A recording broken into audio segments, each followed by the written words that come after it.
Hello, everybody. Welcome back to episode 88 of the Podcana podcast. This week, we're going to be talking about some of the Set 7 cards that were revealed. We finally had a lot of Duel Link cards revealed to the community. We've been told how Duel Links actually work. It works the exact same way that we thought the whole time. The most logical way. You know, you can only play these two ink colors, these Duel Link cards in the specific Duel Link deck. So for example, if it's a Ruby Sapphire card, you have to play Ruby Sapphire. But yeah, excited to talk through some of them today. We also have our own card reveal, so thank you to Ravensburger UK for providing that. We have two cards to reveal to you guys today. But before we jump into the card reveals, and before we jump into our spilled ink section, Moyen and Brendan, how has it been going? How has your time in Lorcana been? Moyen, I see you're preparing for a very cool upcoming tournament, correct? Yeah. Well, it's a 220-ish player tournament that I'm playing in this weekend in Germany. That I'm very much looking forward to, and it's like very much the end of the set. So I'm like, the biggest decision for me is, do I just play something that I know is good, or do I spice it up a little bit? So I've been testing all the weird different decks. There was like a Ruby Steel deck that made top cut in the 5K that happened recently. I tried to optimize that. That was really fun. Tried some Amber Sapphire where you go Pluto on 1, Pleakley on 2. That was quite fun as well. So yeah, I still don't quite know what I'll bring, but I'm looking forward to playing some paper Lorcana again. Awesome, yeah. I had a set champs that I went to on Sunday, and I'm very proud to say that I faced 3 of the Ruby Sapphire decks by DKP, and I 2-0'd all of them. All of them. It was free games. I was playing Amber Emerald, of course, but it felt nice because the disparity between, you know, standard Ruby Sapphire control against my deck, it absolutely shits on me. But then, you know, when I played against this kind of more action-heavy, song-heavy version, the game was still quite miserable because it resulted in my opponent top decking a lot of the time, me trying not to overcommit to the board in case he gets a B prepared. But I was just kind of bouncing my air. I think in my final game, again, I bounced Ariel something like 14 times to see through my entire deck, stacked all my Diablos and Johns, and then just kind of won the game with that. So, I don't know, probably pretty miserable for my opponent, but I had fun at least. So if you guys want to try and beat DKP's red-blue list, he might hate me for saying this, but give Amber Emerald a shot. It might not be the best in other matchups, but if you think your field is going to be full of that list, it's actually pretty fun. So yeah, Brendan, any news? You're back this week, right? Traveling, but yeah, I was just doing the math on DKP's deck just to make sure it was 60 cards, and it is, so actual challenge to beat right there. Minimum card count, very impressive. Yeah, I mean, it was cool to see the Melbourne stuff. It's cool that we had that big tournament. I know that this is my kind of first time returning, but yeah, I mean, interesting as we close out to the final days of this meta. Like, what's left to do? What is there left to innovate? Probably nothing like worth innovating, I would assume, in terms of like an input to output. You know, time you have to put in towards like effective spice you would get out. But I am excited for the next set that's coming out. I personally think that we're seeing some of the most interesting cards we've ever seen in Lorcana from a design perspective. They need to calm down with these Sapphire cards. I'm sick of it. These Sapphire cards, all of them, absolutely busted. So we'll be getting into some of them today, of course, but before we do that, we'll be jumping into our spilled ink section. This is our listener questions section. If you guys want to have your questions read out on next week's episode of the podcast, be sure to pop a comment down below or join our Discord down below in the video description. So the first one is from BLC1994. They say, Jesse knocked me out in top 32. He played amazingly. His Lyles definitely came in clutch. Our games went really fast, so we just had a good chat after the match. The judge even came over because he thought we were having an argument. Top bloke. Congrats again to Jesse. Yeah, Brendan, on last week's episode of the podcast, obviously we had Jesse on. He was telling us about his Amethyst Emerald deck, and he has 2 Lyle Tiberius Rooks in there, and I was telling him you know, the classic Yanmoy picture of him standing there with his you know, scoreboard where the lore goes from like, you know, 15 back down to 5. So yeah, we had some funny conversations about that, but yeah, nice to see that there were some, you know, nice conversations had and nice opponents at DLC Melbourne as well. I really do hope that we get some more, you know, high level competitions and events out there, just for them to compete more, right? Well, there's a lot of gamers out there. I mean, funny enough, like just to draw a parallel, Flesh and Blood, you know, it started out in New Zealand, so the Oceanic region actually got serviced very early. And as a result, there's a large portion of very competent, and even nowadays, like people that play on the Pro Tour for Flesh and Blood that are from that region. And one of the biggest hurdles, at least for a lot of those people that are my friends, was, hey, there's just like no Lorcana down here. There was 1, no product, and 2, no tournaments. So I'd be excited to see the game just in general expand to that region and get some of those players. There's definitely some very, very good card game players down there. For sure, 100%. The next comment is from 1269 Scoin, I believe their name. Yeah, Scoin. They say, question, in terms of DLC, what are your thoughts on set champs receiving a code or first buy option for a DLC of their choice? So I found this question to be quite interesting, so I actually put a reply, which I'm going to read out now. So I said, interesting question. Something similar is often done like this for other TCGs. For example, in Star Wars Unlimited, the next level up from a set championship is called a planetary qualifier. This is usually between 64 and 128 players, still in select local game stores. And the winner of that event gets a day 1 buy for the World Championship. In their World Championship, there is a day 1, a day 2, and a day 3. If you get 6-2 or better, you'll make it to day 2. If you get 6-2 or better in Swiss, you'll then make it to day 3. Then they'll have 3 more rounds of Swiss in day 3, and then they'll cut into top A. So I said, I think for this to happen in Lorcana, we would need to see another tier of competitive event in between set champs and DLCs. But if that happens in the future, I do like the idea of rewarding the winner of an event like this with some kind of buy. Just not sure what type of buy it would be. Straight into day 2, perhaps. Maybe a buy for round 1. Thanks for the comment. So yeah, I thought it was a great comment. It sparked a lot of kind of thinking in my mind of, kind of like another tier in between the DLCs and the set champs. So curious to hear your guys' thoughts on this, and if someone were to win an event of that tier, what should the reward be in terms of kind of Lorcana competitive stuff? So I've had this convo before, because this comes from older TCGs than Star Wars.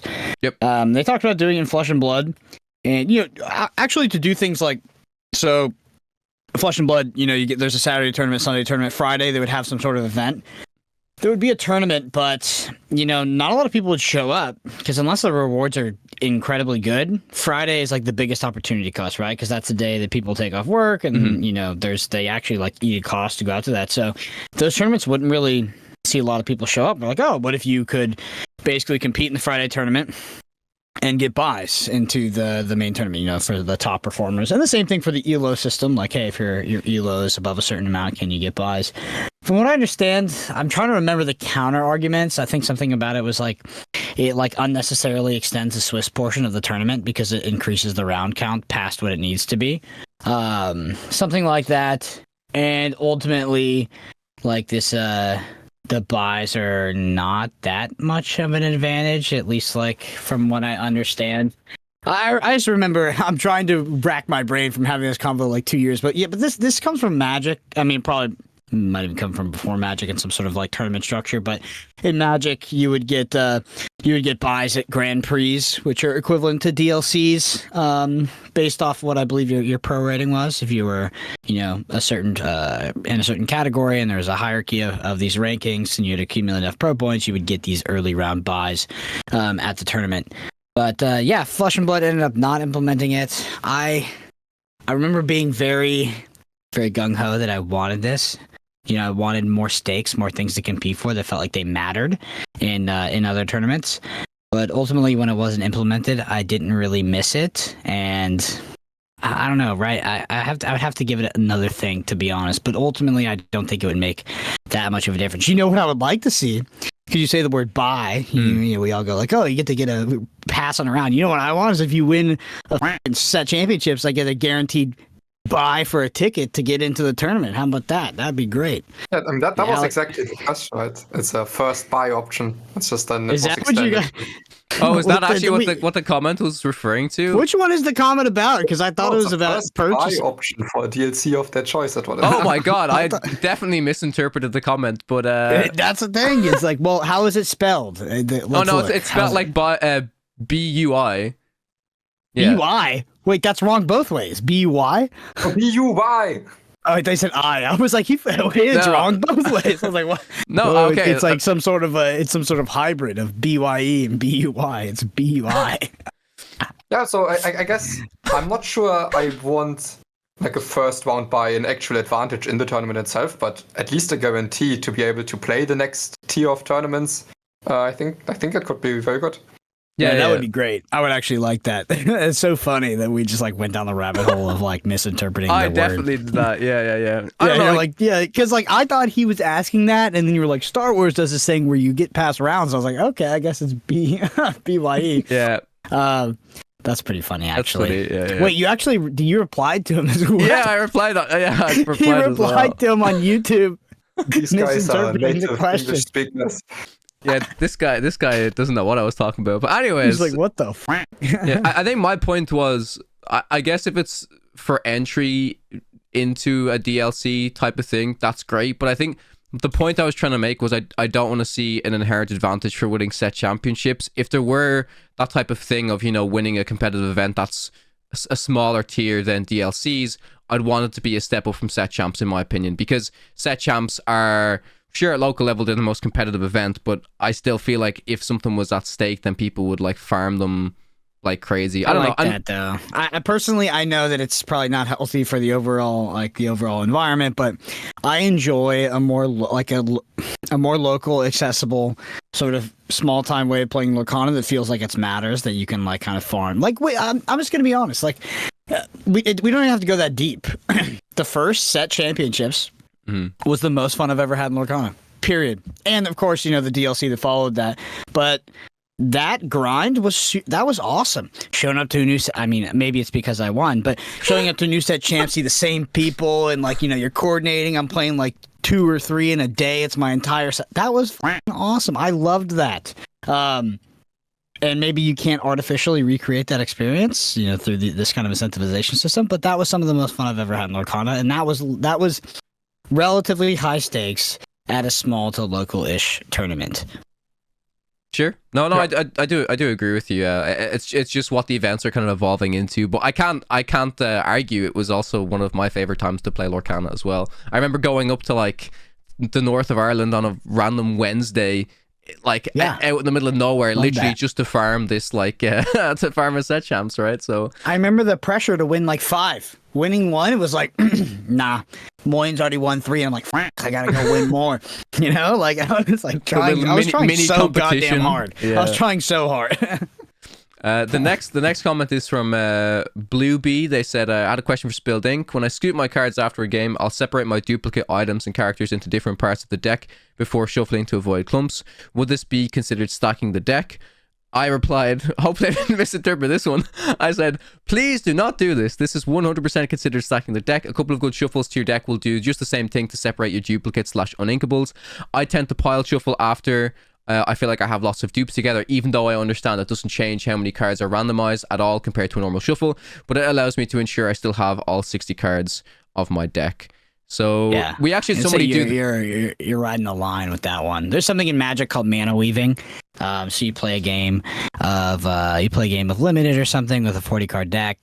Your lands inherently become clumped because you play them out onto the board. So you pile shuffle them into like a group of 7 or 5, whatever, because they're clumped now, and you guarantee they're like 4 or 5 away from each other. And to actually bring that deviation to a higher level of randomness, you actually, after doing that pile shuffle, you have to shuffle quite a few times. So it's called mana weaving, and it is cheating. I'm not saying that's what this person is doing, but yeah, traditionally that is very frowned upon.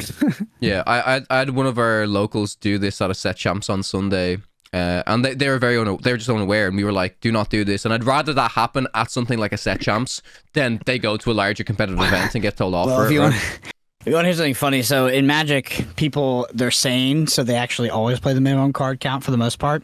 So assuming that the land count in a limited deck would be around 17, if you see someone mana weaving, which is they stack all their lands and then they on top, versus their cards, and then they pile shuffle them.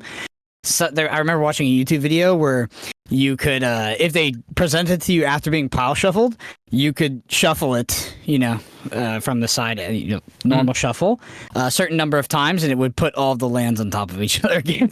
It would reorganize it back to being basically non-random to just lands and spells completely separated from each other, which is like hilarious, by the way. Interesting, yeah. Yeah, clump them back the other way. Yeah, the math behind perfect, what's it called? Like, the perfect wiffle shove is also kind of funny, where, like, depending on the count of cards in your deck, there's always like a specific count after which it is the exact same position that that it was at the beginning of it. And that also like deviates depending on how many cards there's in your deck. Yeah. So I also even I don't even love the wiffle shuffling because it doesn't really like randomize anything. Yeah. I can't remember where I had this convo, if it was on this podcast or a different one, but I would say in a high-level tournament setting, if I'm not being lazy, which nowadays I am more on the lazy side, I would pile shuffle my opponent's deck and shuffle their deck after that. Honestly, regardless of stakes and regardless of where I am, because I want that to be a part of the ritual, because it's multiple things. One, it makes it random, and two, also checks how many, if they're playing legal decks. Also, you can see egregiously marked sleeves, which, relax. I don't shark people from marked sleeves in low stakes tournaments, but if our sleeve is egregiously marked, I will just, while I'm pile shuffling, I'll just throw it out to them. I'll say, you can replace this, because, yeah, it's broken. But anyway, I will just do that as a way of randomization, but just as a ritual to get into like the mindset of the game. But yeah, it's also just like an integrity thing. Like I can't even tell you how many times I've been presented 58 to 59 card decks that are under the minimum card count because somebody lost a card. Happens all the time. I wouldn't say all the time, but it happens a lot. Yeah. Well, it happened in America, and someone got DQ'd over it, or over the conversation that happened after. Nice. Yeah. I remember. I've heard so many crazy things happen in Lorcana tours. It was like, my opponent presented me a 59th card, and then the judge was just like, all right, just put the other card in there, or something like that. I'm like, what?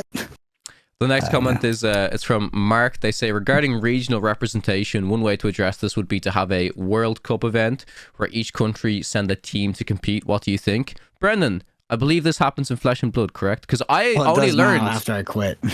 I learned that apparently there's an Irish Flesh and Blood team, which, like, for me, like, that's kind of cool. Like that it does sound pretty cool, right?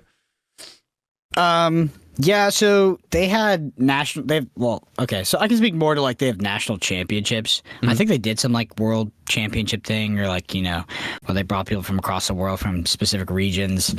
I don't know what it was, if it was like their 5-year or what. Anyway, the national championships, the reward was like the same, basically, if you were in Ireland or the United States, which, hate to break it to you, Ireland, that's not fair. Ireland is not as hard as the entire United States or the entirety of Canada, or something like that, right? Just because of sheer population. So what they would do for national championships, because the prizing was static, is they would actually group smaller countries together. So the national championship for like Poland would be like Poland plus something plus another. And even when you got to like the more obscure areas of the areas that had lower populations, they would like group countries together for a singular national championship. Once they had more players, I think they stopped that. And it's fine. That, I guess the intent is never for it to be 100% fair, but there was like, places where there'd be a national championship with like 10 people, and the American one would be like 500 plus. Invite only, by the way. So, yeah. What was the root of your question? Did I even answer your question? Oh, no, they just said, like, in terms of regional representation, one way to address this would be having a World Cup event where each country could send a team to compete. Because we spoke about last week, like, the idea of having DLCs to be region locked potentially. Well, we didn't. It was a comment suggested to us because, we've seen all of these European or American players fly over to these events. Maybe it's a softer field. And, they come and they kind of win the event. And someone was saying, do you think that's good or do you think that's bad? And ultimately, myself and Moina and Jesse came to the conclusion that we felt that it was a good thing because you get communities mixing together. If people want to travel the world and play card games, they should be able to. If they put the time into practice, they put the effort in, they go over to a tournament, they win. I don't think it should be region locked. I agree with you, yeah. I hate any sort of artificial exclusivity because I think that it's inherently unfair, actually. So let's look at some extreme examples. Your we were speaking about set champs. Your local set championship that's 30 minutes north decides to sell to only their locals and caps it at 8 or something like that, and they just all farm it, and that's BS. Nobody likes that except for the people that profit off of it. I think this is like a version of that, so I would maintain the same ideology that I would very much not like that to be the case. I like it to be open competition. I think we've come to the same conclusion. It's just a World Cup is like a kind of an entire event built around this concept of regional exclusivity where it actually does make sense and it's not like added for no reason. We had something like that in Hearthstone. It was called Hearthstone Global Games, where then every country, or at least the chosen countries, were sending teams, which I think in a lot of countries, so it was based on a voting system. Like I would have had a great chance to be voted in. In Germany, there was like no chance. And then there was also another one. There was like this Chinese third party huge events, where there was also just national qualifiers. So they also made sure that people from a lot of different countries qualified, which with how much played Hearthstone was, worked completely fine, right? In all the countries, there was like enough players that really wanted to go there. But then they also had like a women's exclusive tournament, and then in some countries, you literally, if you signed up, you like could have been the only woman to sign up and immediately qualify to a paid-for tournament in China. So that was crazy. Wild. Next comment is from Wex. They say, great episode. Glad Jesse got his Mickey. Spilled in question. Adding to the conversation about having DLCs being region locked. I'm not for it if it's the only way to qualify for Continentals and Worlds, but I don't know if that exists in other TCGs. Do you think it'd be fun to have any regional/national championships? Like winning a set championship qualifies you for your country's national championship instead of having to always compete to get to Worlds. So, I mean, this is all kind of revolving around the same conversation that we're having. I think the crux of it is like, you know, will we see more regional or national championships within Lorcana rather than just DLCs? And in my opinion, I think as the game grows, I think we will see that tier in between DLCs and set champs. I mean, it's clear that the community wants to compete. We're seeing so many of these amazing third-party tournaments, both in the States and Europe. Yeah, I think it's just a matter of time.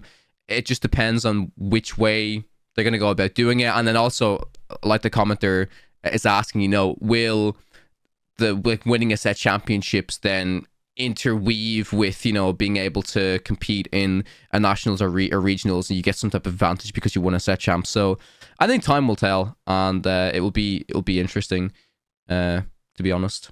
Any other thoughts? Yeah, go ahead, Moy.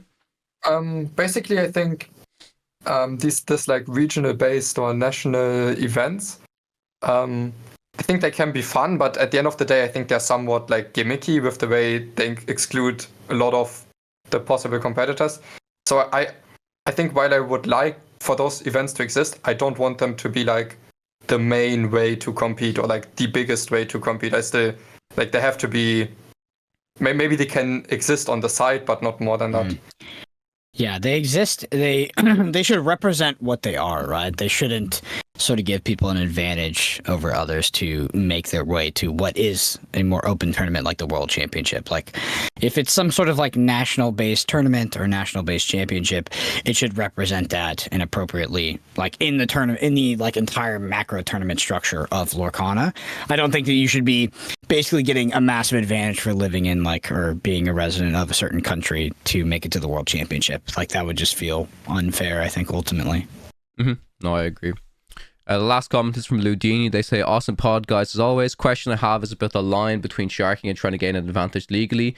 Jesse's, I agree, was pretty clear case of sharking. Let's say I'm in round 1 of a tournament and game 1 my opponent is shuffling it in a way that reveals the color combo of their deck. This completely alters my mulligan strategy and without question gives me an advantage. But like, is me not looking away sharking, cheating, completely fine? Is it legal but frowned upon? I can see how some cases are cut and dry, but I'd like to hear your opinions on things that happen a little closer to the line, acceptable or unacceptable. So Brendan, do you want to speak about this? It's just so gray, this one in particular.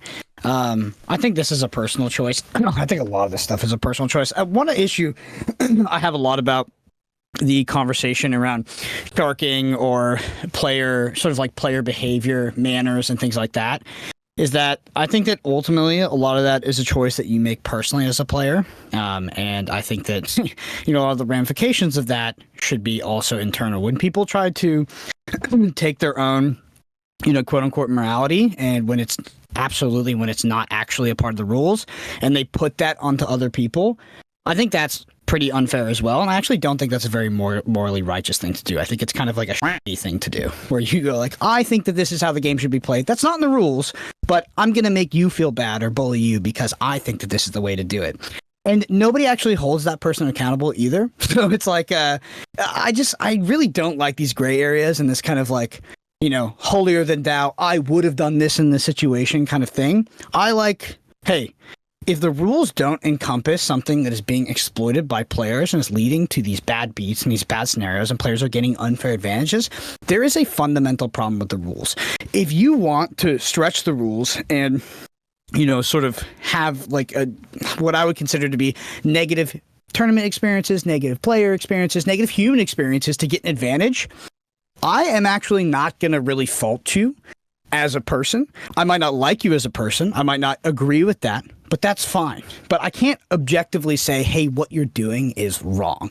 And I think it's incorrect to do that. So while there's like these advantages and some people are more aggressive players and not, I like to maintain the only objective truth that I think can be maintained in these games is that players should play by the rules. And I uphold myself to the standard of the rules at any time. And I've lost plenty of advantages in card games because players have taken advantage of rules that I didn't know exist or didn't fully understand. But I've actually never been angry at my opponent for doing that, even though it can feel bad at the time. Because I think the only way that you can go through like these card game experiences and, experiencing some things like that where maybe you do get sharked by someone is for you as the player to take responsibility for knowing the game state and knowing the rules and adhering to the rules and of yourself. If you think that there can be an advantage gained by quote unquote sharking or doing anything that you think is unethical, it's actually on you as a person to decide to do it for if you want to do it or you don't. And then you get to live with the consequences of that. Past that, I just don't think that there's any objective sort of argument that you can have. And these card game discussions always get into this like he said, she said, I would have, and it's so BS to me. And I also think it's just hot air. Like people can say whatever they want. All that matters is your actions. Sure. I guess to me it's where I would draw the line is if you intentionally misrepresent the situation to the judge, right? That's never okay. That's not stretching the rules. That's just because then there's intent in doing so. I think basically where I agree with you is I don't think I would fault anyone for calling the judge in a gray area, correctly displaying what has happened, and then rolling with whatever the judge says, even if it's a small thing where maybe it wasn't necessary to call the judge, but it's I wouldn't fault anyone for doing that. But if you intentionally I don't know misrepresent the situation or represent the situation to the judge clearly in a way where you're over exaggerating to get a certain answer, or even straight up ask for some sort of punishment, all of those things are to me strictly wrong. This there's a lot of nuance to that too. It's are you legitimately lying? Because there's when you talk about manipulating too, there's so many things you can do. Like in Magic, there's this old school thing called the pen trick to try to progress the phase. There was a thing in Flesh and Blood as well. It was a similar pen trick that some players implemented early in the game state, which is they would pick up the pen to go to write down damage, and they would pass because Flesh and Blood is a game of phases. Lorcana's not. Lorcana's a much easier game to not get rule sharked in. Despite all the recent controversy, where in Flesh and Blood they would do this to try to get the an opposing player to progress the phase past the reaction step to where they could play this instant speed thing effect, because they would have calculated damage, which would thus assume. Those, for the most part, are actually against the rules. Surprisingly, it's I often find that if those things are possible, I would rather try to fix as much as you can, try to actually fix the rules of the game to stop that from happening. But I understand there's like these always going to be subjective things that cannot be represented in the rules. But I often find that most of the egregious infractions occur because the rules are not encompassing enough of these situations.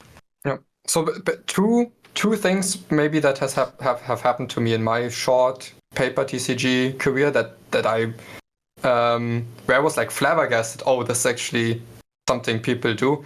Was one when they basically ask, or when they like bribe you for a win trade or something along those lines.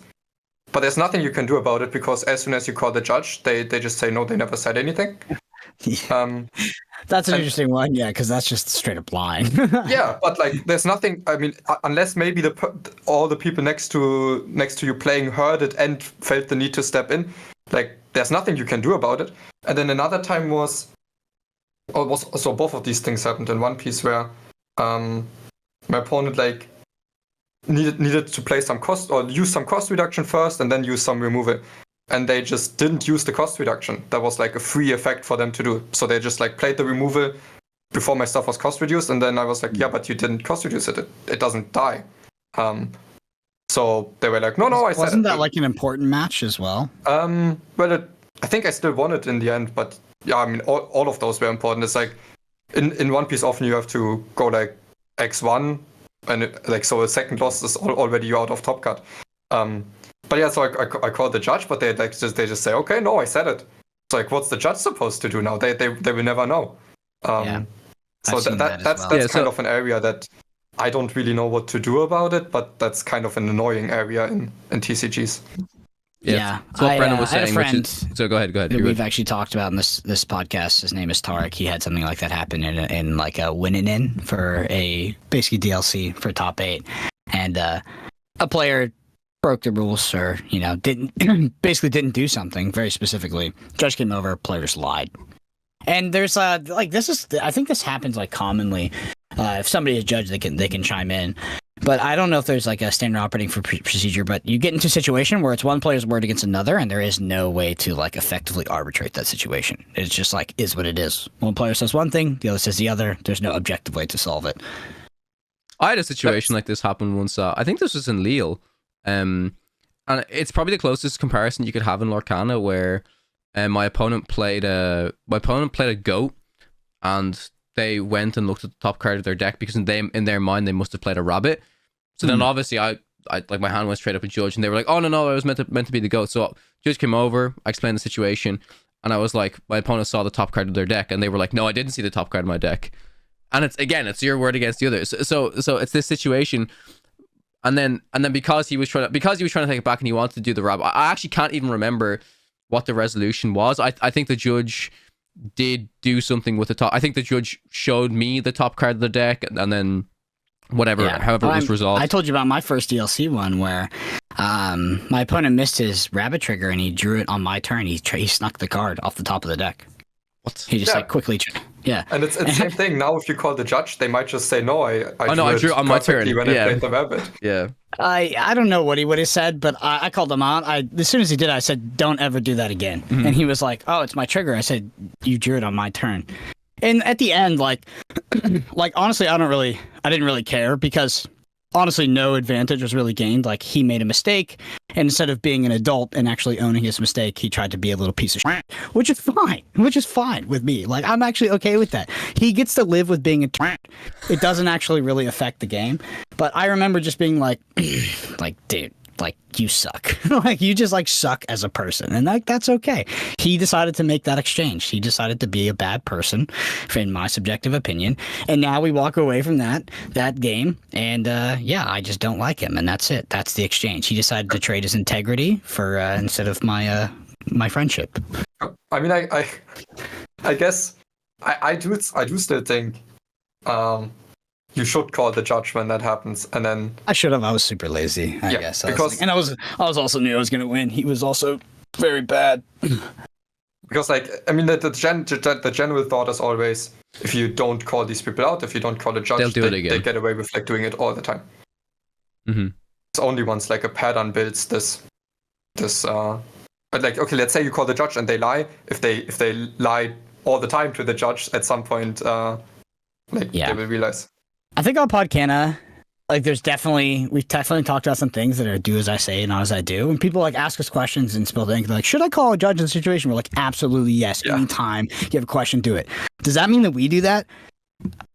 No, but we try. I mean, I try, but I'm also just like lazy, and I'm also like, okay, this guy is clearly very dumb and very bad. You know, like I'm gonna win. I'm like, I'm round 7 in a tournament. I'm already locked. Like maybe I didn't call a judge that one. It happens. You know, it happens. Objectively, should I have called? Yes, I should have. Yes, and you should too. If you're in that situation, you should call a judge. Makes sense. Yeah. So yeah, that's the spill dink section. If you guys want to have your questions read out on next week's episode of the podcast, be sure to leave a comment down below. Right. So we're gonna jump straight into card reveals, but before we kind of jump and show off discuss the cards that have been revealed so far, I think we should reveal a couple of cards ourselves. What do you think, guys? Let's talk about the biggest bangers of the set. Let's go. Okay, so the first card that we have to reveal is a Ruby card. This is Maurice, Unconventional Inventor, 4-cost inkable, 5/2, Storyborn Mentor Inventor, quest for 1, with the ability, how on earth did that happen? When you play this character, you may banish chosen item of yours to draw a card. If the banished item is named Maurice's Machine, you may also banish chosen character with 2 strength or less. So let's firstly evaluate this card without if the banished item is Maurice's Machine. Maurice's Machine is the second card that we do have to reveal, but we're going to just focus on this at like the first part of the ability first. So this is very comparable to a Hiram, except it's not on quest, right? It's on play. You banish an item, you draw a card. 5/2 stat line. Hiram draws 2 cards, and it's ETB plus quest, and it's a 1/4, not a 5/2. It's a 1/6. This is like Hiram's stepbrother. Like this is not. Yeah. Is there any reason to play this card in addition to like... No. I mean, it's not like we need infinite of these 4 drops that banish items to draw. It's also not Hiram. Hiram draws multiple. Okay, but what if you play like maybe get a good red deck that doesn't play blue that also plays a good new item? So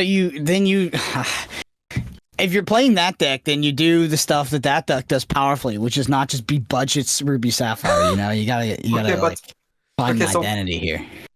Okay, so now we are already kind of getting to the point where we say, okay, if this is not banishing Maurice's Machine, it doesn't look great. Okay. Yeah. But let's imagine the Maurice Machine is a good card that like we really want to banish, and then we can play this, draw 1.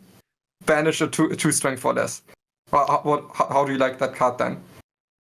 Well, it depends on Maurice's Machine. Maurice's Machine better be a cheap item. But I got this feeling that maybe it's not a cheap item. All right, let's reveal Maurice's Machine. Maurice's Machine is a 3-cost inkable Ruby Sapphire dual ink item card. It says when this item is banished, you may return a item card with 2 cost or less from your discard to your hand. So this is 3 cost, do nothing. Moyen, how do you feel about that? Well, it's also Ruby Sapphire. You have to remember that. This is specifically Ruby Sapphire, which means the entire argument about maybe Maurice in a red deck already a little bit weaker, because if you want to play it with the machine, it has to be in red-blue. Well, the 3 costs do nothing. You know, for that to be okay, I think the on-banish effect has to be very strong. Mm-hmm. But returning a 2-cost or less item, that seems not to the battlefield. Yeah, that's basically seems strictly weaker than drawing a card, right? Returning an item to your hand that's 2 cost or less.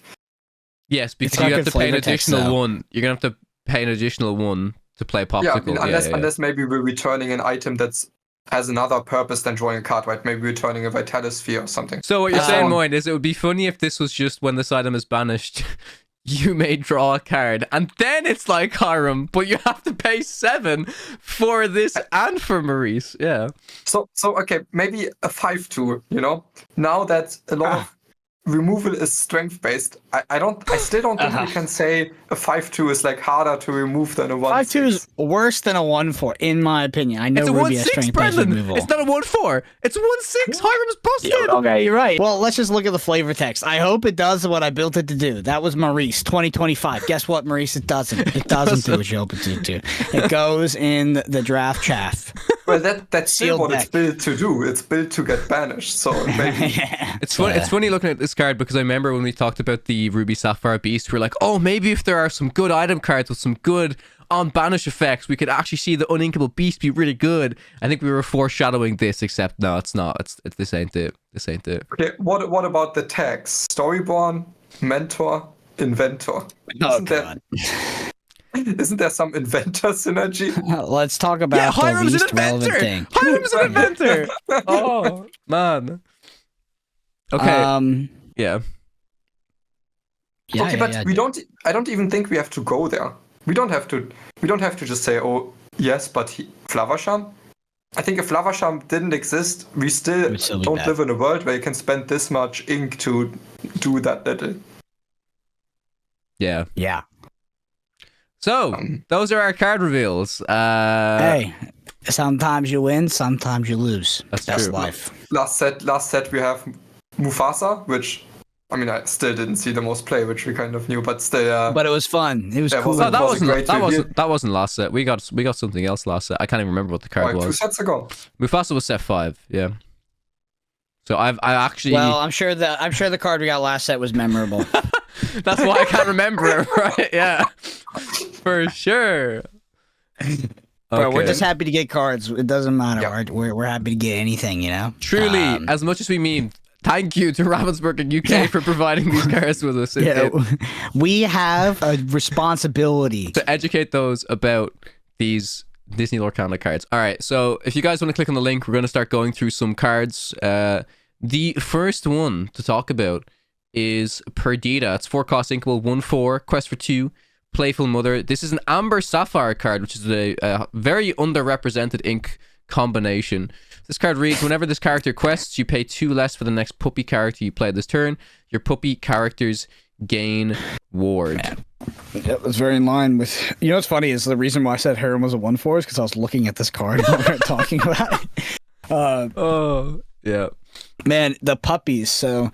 Got the Dalmatians in Amber, 1/4, Sapphire, puppies getting ward. So I feel like ward on puppies is not that good because they're usually small creatures and you're not 1-for-1 removing them anyway. I feel like for the most part you're either board wiping them or doing something else about it. You're not just like trading a bunch of small removal for puppies. I could be wrong, but my first inclination would be that ward on these puppies is not crazy effective. She's not a puppy herself, so she doesn't even get ward, right? So yeah. Yeah. So I honestly, with the dual inks, what I'm kind of hoping for is maybe for the strong color combinations to get like some fun gimmicky stuff that maybe gives it a new direction. But for like the weak color combinations, I want like actually strong stuff. But it seems the other way around so far. It does seem like the complete opposite of that so far. I think that these strong color combinations have gotten like some of the best cards I've seen, and then the other ones have been like gimmicky. Maybe this is a gimmicky card, right? It's like you need puppies in your deck. You know, it's like I mean, this is like classic. Hey, here's a fun deck to play at your Friday night Lorcana. You can play a puppy deck, and for that, great. Yep. Other than that, I don't see it. 4-cost 1/4. Yeah, nah. Quest for 2 is not it. I know, okay, but also I guess for this card to be okay, we would need like a 7-drop big puppy. A big puppy. So we can like play it on 5. But you can't because it's a puppy. So like from like a top-down design perspective, that would never happen. You know, puppies. I don't know. Maybe it's a puppy on steroids. Isn't Pluto a puppy? Isn't there 7-cost Pluto? Is that not a puppy card? What? Pluto's a full-ass dog, bro. Come on. maybe he's not a puppy. Maybe he's not a puppy. That's not a puppy. Okay, we're gonna go to the next card anyways. It's just a 5-cost 4/7 quest for 1 with an amber. It's just like a worse Chenpo because it doesn't have bodyguard, so it's a nice filler card. We're gonna go to Bolt. Bolt is a 5-cost inkable 3/5 amber steel Dual Ink card. Quest for 2, Shift 3. Whenever you ready this character, gain 1 lore for each other undamaged character you have in play. And it also has exert this card to banish chosen illusion character. The Mark of Power ability on this bolt seems quite interesting, in my opinion. Nuts. Yeah. That seems nuts. I like this card. Am I crazy? Like that seems nuts. What? Why does it seem nuts? Because I mean, what? Just undamaged characters sitting in play? That seems like so much potential lore gain that you can get off just the ETB ability. I don't know what it's shifting off, but it's whenever you're ready. No, whenever you're ready. It's not. Yes, whenever you're ready. So it has to survive. So it has to survive. If you never mind, you might be wanting. I considered it ready when it entered, so I was like, okay, when it enters, it also gets that. Okay. So if you play this with like it's like the Sven in Amber that ready stuff up. So like I don't know how much you wanna jump into the we really want to like. After this card quest, ready it up. Because if you're just questing with this at 3-5, it's not. I just don't think this is going to survive that long. So it's my bad. Yeah, it's my bad. I read it wrong. This card is. Yeah. Okay. I was about to say I don't see what you're seeing, but I guess you saw a different card. I did absolutely see a different card. I considered it ready when it entered, and I was like, oh, okay. So you get this like instant gain, and like. But let's say I shift this on 3, and then I pass, and then like I keep it ready, then it never readies, right? Correct. Yeah, you're just doing nothing. Yeah. Okay, so I need to exert it, and then if my opponent has anything, I mean, as long as it survives, I think maybe you can still like go really fast if you like shift this on 3. And then... I mean, so this is not the worst card in Lorcana ever printed. I think that we're getting to set 7. If you look at how streamlined decks are, like I don't think you're hoop jumping for this. Like this is like things have to be kind of going your way. So I don't think the Mark of Power is insane, but it's still in Amber Steel, Shift 3 5-drop, so it can sing a lot of great songs, and it has bolts there. So when you shift it, you can like immediately banish an illusion if illusions ever get played a lot. Fair enough. What would you be replacing in your? So like, let's say you put this in a songs deck, you put this in like Steel Song. And the shift package. Well, what is it shifting onto? That's actually important. Because if it shifts onto a 1 cost, then that's a problem. Actually, we're gonna see. There's been two bolts revealed so far, and I personally don't think they're very good cards. So I don't think we're gonna be shifting bolt anytime soon. If it shifted onto a 1 cost 2/2, would it be good? Because you would just sing with it, and then they would have to get rid of it, right? I mean, well, it could be okay, but I still think the bolts there needs to be relevant for this card to like be better than the other shift options you have. It's kind of my evaluation on it. And then I don't want to talk too much about the bolts that they already shown. They've all been pretty bad, but maybe there's some more bolts that are better shift options. Maybe. All right, next card. Yeah, I was kind of blanking on like shifting and seeing like a whole new world with this immediately, which is like maybe okay if you had a 1 cost. Singing whole new world, I guess it's worse than doing that with like a beefier character like Robin, but it can also end the game quicker if it does. If you do get ahead on tempo and this gets to re-ready a couple times, or maybe you immediately re-ready it an extra time with like Sven. The next card is Peg. This is a 3-cost inkable 2/4. It's an Amber Emerald card. I do remember the effect of this card. It's in French, but I believe this is an exert ability. If you have 3 or more characters in play, you can draw a card. Similarly to what you were saying, Moyne, about like, you know, it seems that they're trying to push. So for a lot of Duel Link cards, it seems like they have a certain direction that they're trying to push them in. Like, you know, Ruby Sapphire, there's a lot of item synergy. Ruby Steel, there's a lot of challenging synergy. And me, as an Amber Emerald lover, I was like, give me some songs, give me some powerful stuff. And it seems like they're just kind of going into the aggro package. Lemon lime aggro, yeah. So makes me a little bit sad, I'm not gonna lie. But it's interesting how, like, you know, they consider like certain archetypes of these ink color combinations to be that, right? Like to be kind of aggro or to be item synergy.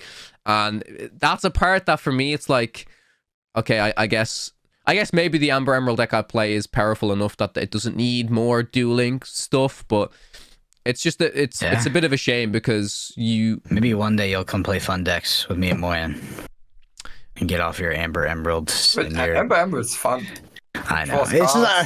I know. I feel like it's actually a pretty cool deck. I don't think you'll say that, Brendan. Lime. If you played against Amber Emerald today, many times, you will not say it's a fun deck. I think 90% of people don't like the deck, honestly. It's not, but that's the type of deck Brandon likes. He wants to have fun and his opponents not to have fun. I believe in zero-sum fun. There is a finite amount of fun in this game, and I will be having all of it. Every time I play that deck against an opponent, they say, I'm not even playing the game, you're just playing with yourself. That's literally what they say.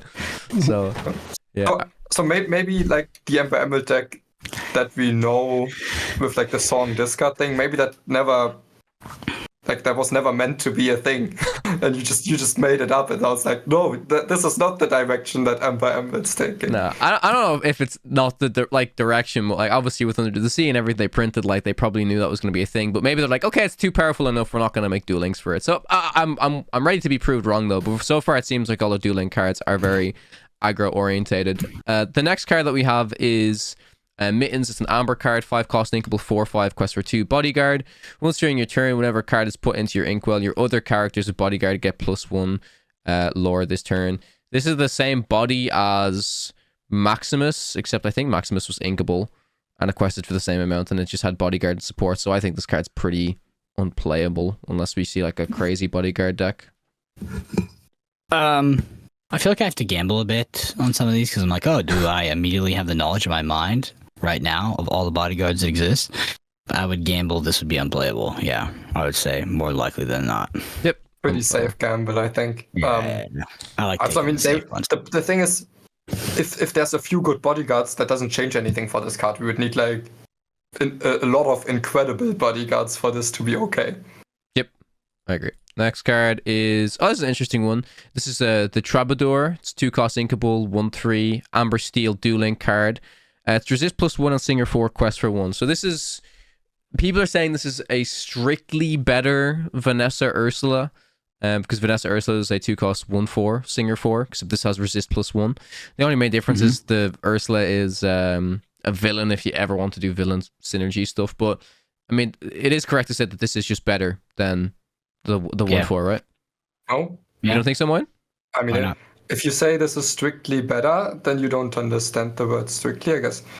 I think there's a few... Sorry. No, you're good. I think there's just like a few things that can be easily overlooked.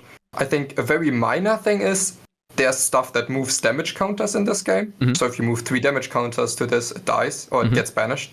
Ursula doesn't get banished. But a much more major thing, especially in Amber Steel, especially for the function that Ursula has had in the past.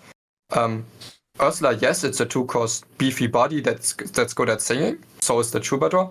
But it's very important that Ursula has 4 willpower because it enables it enables Rapunzel drawing 3. So the Troubadour, while stat-wise it's almost always better than or same or better than Ursula, I think that is still a significant downside when the main use case will likely be in a deck that also plays Rapunzel. Interesting point, yeah. And I suppose that's a good point. Yeah, with Ursula Vanessa as well, it's because it's just the Amber card. It's like so much more versatile because you can play it on anything, whereas this you have to play it in Amber Steel.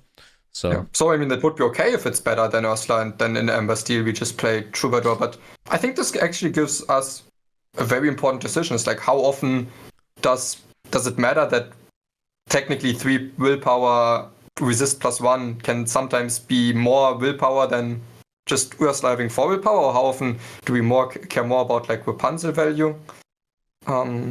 That's very, it's like a very minor thing, but it's still kind of tricky to decide. For sure, yeah. All right, the next card that we have is Aurora. It's Amber card, 3 cost inkable, 1/4, quest for 2. Singer 5, whenever you remove 1 or more damage from a character, ready this character. She can't quest or challenge for the rest of this turn. And this is a legendary card. I think so this is... incremental removing, huh? That's like the idea is multiple activations. I don't think this card is very good. Well, what does the support package look like to do this? Because, okay, it's like Rapunzel and that's it, right? Yeah. Well, I mean, the support package is like not already being played. I think maybe like a Ruby, Amber. Like, is there... Sure. Or maybe an Amber Sapphire Grand Pappy deck. Maybe. Yeah, or you get like a little... Wait, doesn't the Dingle Hopper heal as well? Isn't that one of those? Yeah. Yeah, it does? Okay, so that was an old one. I don't know. I would say I would be So the big what's the optimistic, pessimistic, cautious. Yeah. I think the biggest thing that people were comparing this to is like just strictly as a 3-cost Singer 5. You have Gaston, which is a 3/3, which is just much better stats than this in terms of it can't be removed by Brawl. Sure, the 4 willpower is better than it just being a 3 willpower, but I think if I'm purely playing a card in my deck as a 3-cost card Singer 5 to stick to the board, I think Gaston's more likely to stick than a card like Aurora personally. But yeah, but I mean, how important is the quest for 2? Maybe it's relevant, especially because if you can trigger her ability, you get the quest for 2, and then you also get to sing. So yeah, right. That's because it's easy to say. Okay, good if you could quest. If it didn't have that last sentence. I mean, that would have a lot of potential at least. Then suddenly, as you have like, you can like maybe in the future we get some like songs that like draw and heal, and as long as you have damage, you can like chain it and quest for that. I think because it's a Singer 5 too, yeah, it probably would just be busted actually. Yeah, I mean, even like this, okay. So the Sweet Dreams ability, I'm not sure how often we can get it off. Depends on some stuff that we're getting, but how I would like to evaluate it is kind of like it doesn't need to get that much out of the Sweet Dreams. If like the Sweet Dreams occasionally pops up, this might just already be good enough because 3-cost 1/4 quest for 2 Singer 5 is just already very decent stats. Sure, yeah. I don't know. I'm not really seeing it, unfortunately. Art is great though. I actually met the artist who drew this. She was at the D23 event in Dublin. She illustrated the 2-cost Ursula in Emerald, which is one of my favorite cards. So yeah, I don't know. I guess time will tell. I think you're right, Moin. I think it's more likely to see this card in like maybe honestly like an Amber or Sapphire or something like that, rather than just like, because I think we just all think of like Amber Steel when we kind of look at a card like this usually. So I mean, no, Amber Sapphire was, I guess, a little bit memeing as well. I guess Ruby Amber is also an option because I think one of the biggest obstacles to go through to heal something is for it to be damaged in the first place, and Ruby can kind of self-damage, set up that better. Mm-hmm.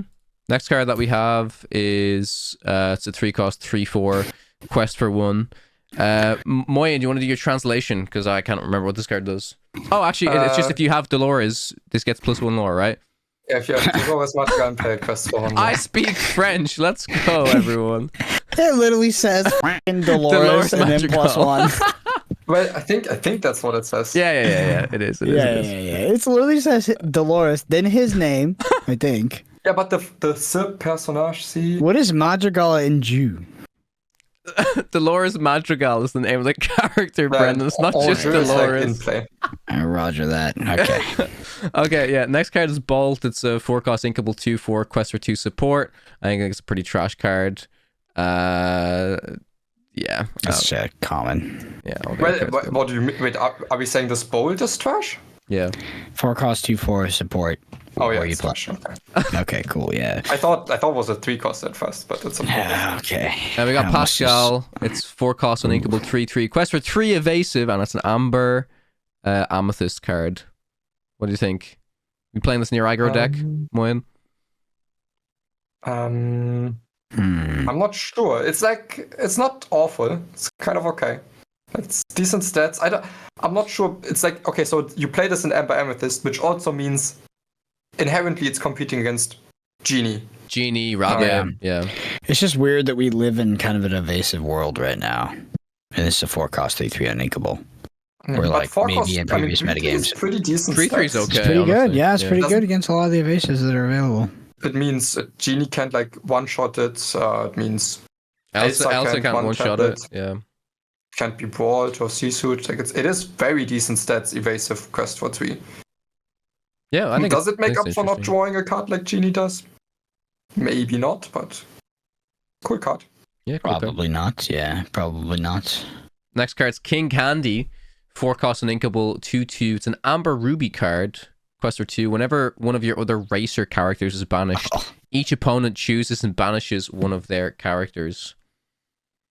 I think that we would have to just not evaluate this one now, yeah? Because 4-cost unequal 2/2. Racer, I mean, we just don't have the information we need, yeah? Well, we have a lot of old racers racers, but you're also correct, Brandon. We would need to, like, I think if we see some other very powerful racers, then suddenly this card could get better.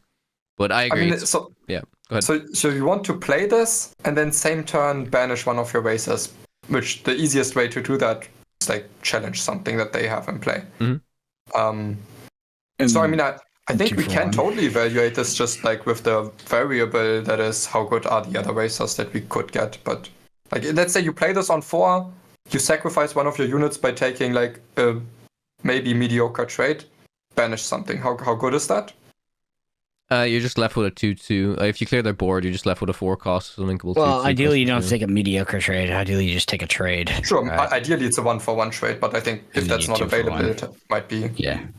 Yeah, and then maybe there's like. So I guess this card also gets better with like rush racers, that you can rush in on the following turn as well to take out something else, or maybe racers that sacrifice themselves. But like baseline, like okay. Honestly, I mean, my first impression is if that's the game plan of like you're kind of playing rush racers and you're just kind of controlling their board, making sure they don't have anything. The win con of this is, I mean, isn't that the location card, the speedway thing? So like maybe that's your win con, is you just use King Candy and like rush racers to kind of just like make sure you're controlling the board, which is going to be like, when we're saying that, that's not always going to be easy, because if you do clear their board, they're going to play characters, they're not going to be exerted, so then you can't banish your racers to banish their stuff, right? So, but maybe, you know, you get a bit of a board advantage and then you play locations, and that's kind of the win con of this deck, perhaps. So. Well, yeah, I mean, I guess probably not great, but I think we gave all the context that we can give for this card. For sure, yeah. Next I card. gave all the context that I personally have, for sure. Yeah, next card is Calhoun. It's also an Amber Ruby card, 6 cost, inkable 5/5, quest for 2, shift 4. We haven't seen the smaller Calhoun yet. Whenever this character challenges another character, you may return a racer character from your discard to your hand.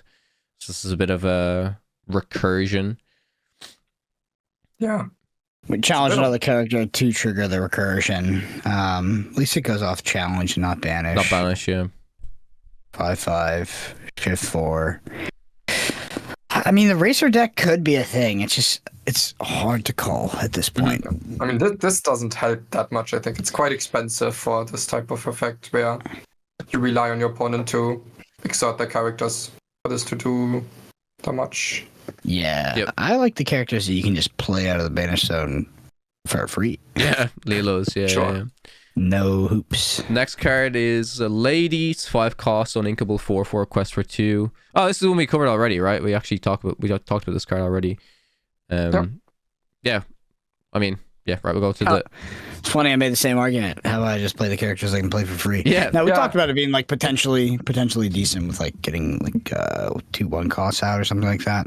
Yeah. We talked about the specific I think lines. it's mostly bad because you need to get cards in the discard first, and then you need to like those cards to also have impact in your hand later in the game. Yeah. Next one is an Amber Emerald card again. Dual Link, 3 cost inkable 3/2, quest for 1. Evasive and support. So this card actually is a little bit better than some people might think off the bat, because if this does happen to stick, you're just giving another character +3 strength. So maybe I'm looking at this card, I'm being a little bit higher on it than I should, but I like because I don't think we've seen any like evasive and support cards before, and I think that's a cool way to make support work, because it's harder for your opponent to interact with the cards. So I kind of like this, right? So as like an evasive answer, like Sir Hiss already kind of has that role, and then I feel like most, if not all, Emerald Amber decks are not really predicated on trading. Like even the aggro version of this wouldn't trade on board very much, I don't think. And then we talk about the song version, it's like really not doing that. So I don't I think it, at least in the current metagame, I just see Sir Hiss just feeling like a better role, but I could be wrong. I mean, I guess this is comparable to a lot of the other 3 drops that like make your other characters challenge better, like Merlin Crab, or I think we already have like a 3-cost 3/3 support in the game, quest for 1. So this Crab is one ETB, report. though, so yeah, so the big downside is this is not on the play, so we kind of need to use it multiple times. It's probably still not quite there, but it's one of the better, more interesting cards that also I think maybe one of the better synergies with this is like Pluto, where if you cheat, like sometimes Pluto is like very useless after he was very, very good. So if you're like left with like the 1-drop Pluto on the board, using that to actually challenge something would be great. Or maybe at times when you're like forced to play for board, trading in a Merfolk in these color combinations. I'm gonna do a little bit of magical Christmas land talking for this card, which is never good. But strap in, boys. We're gonna quest with this, and we're gonna give +3 strength to a chosen opposing character because it is chosen character, and then we're gonna play World's Greatest Criminal Mind to get rid of it. I'm just trying to. I got another scenario. I open this in my crack my booster box, open a few packs. I see this, and then I leave it at home and bring my real deck to the tournament. I don't see it being played just because like the current evasive Emerald card as like the challenge is like a 3/1 has a very specific use case, and this just doesn't do anything better. I don't think, or it just is not better for that use case, which is why Surhis. But it has a different use case. I think you're right. I think Brennan's right. Yeah. Sure. No, I don't think this card will see play either. But I think it's not fair to just say it's more expensive. I think in the current metagame, like it would. Yeah, it's like kind of doing Surhis things, and it is just worse. I don't think. Yeah, that's what I agree. It's not Surhis, but it's still bad. The next one is So Much to Give, 2-cost Inkable Amber Song. I look at these cards, and I've been like, okay, give me some good 2-cost Emerald songs or some good 2-cost Amber songs to put in my deck, and it's another replace itself card. But why the hell do I want to give something? Bodyguard. Again, I'm looking in context of my deck only, so maybe this card is actually pretty good. Like maybe it's okay in other decks, but in my deck it's not. But hey, it does replace itself. Well, 2-cost song, cantrip, give bodyguard. Prince Eric bodyguard, the Ruby Prince Eric. Okay. Sure. Great. Okay. Yeah. Sweet. Yeah, I don't see it. Yeah, probably not happening. We have a lot of cantrip type songs in Amber-ish that like have a better upside than giving something bodyguard, I think. Yes, indeed. Okay, the next one. This one's a little bit interesting, maybe. So this is Amber Sapphire, 1-cost Inkable action card, restoring the heart. Remove up to 3 damage from chosen character or location. Draw a card. Moin, as the Amber Sapphire cooker that you are recently, what do you think? They call cookers chefs. Well, I guess the main application for this is Grand Parry, and I love Grand Parry support. Grand Parry is fun, so I like that. This card would be great if I could pair it with Maui Half Shark. That's like we have Mauis that are damaged, Maui Half Sharks that are damaged. And then we have 1-cost song draw a card or action draw a card that also heals. That would be great. The downside is you have to play Grand Pabby, which is 7-cost uninkable, which is yeah, that's the problem. We cannot play this in like red blue. But I know I like 1-cost cantrip is sick though. Yeah. Well, actually, I'm less focused about the Grand Pabby because I think Grand Pabby is just like a particularly potentially unplayable card, 7-cost uninkable, but maybe I'm wrong. Has a 3/6 as well. But 1-cost cantrip that draws a card and has like a non-zero effect is kind of interesting for like Lorcana doesn't really have any combo decks.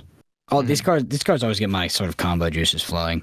Looks like Improvise and Emerald, right? Emerald it's 1-cost Inkable, give something +1 strength and draw a card. Like I think that card's actually quite good, and I think it's in the future it might see some more play. If there's some more action combo stuff, it replaces itself. So what is the identity of Sapphire Amber? Healing. Mid-range healing. Yeah, and okay, so the one synergy we definitely have to talk about is with the legendary, right? That says like that we already reviewed. If you heal something ready at Can't Quest, this is a very easy trigger for that as long as you have something that's damaged. Oh, you mean the Amber legendary? Yeah. Sure. Quest, you heal it, draw card. It untaps, and then you sing something with it, I guess. Or even you can like sing something, then use Restoring the Heart to heal any of your characters like that is damaged, and then you sing something again, and you like sing 2 5-cost songs of a single character if you have enough good songs to sing. I mean, honestly, you can sing how far it goes. Yeah, it's still just coming back to the whole thing of like what you probably run into more, and it's like in this Amber Sapphire deck, it's like the condition to have your characters damaged in the first place is just really tricky, right? Yeah. So one cost uninkable cantrip can't be that bad. It's this is always going to be a playable. It's like this is like borderline playable. It just like depends on the context. Like one cost inkable cantrip, it has a non-zero effect, is a playable card. Mm-hmm. For example, nothing to hide. I saw that card in your deck, Moyen. Yeah, that's it's like that's one cost do nothing. that has like a very slight upside. That's sometimes good enough that like it was played in blue steel for good reason. I've recently tried it in like the action heavy red blue, and it's completely fine as like a one-off. So it really doesn't need to do much as long as it's a one drop. Cantrip, draw a card, do something. Yeah. Nothing to hide reminds me of when I lost faith in the Lorcana community, and people were like, "Holy Gataxian probe," and it was like, "Gataxian probe costs zero. Gataxian probe costs zero." There's literally another analog card of like called Peak in Magic, which like is equally kind of ass.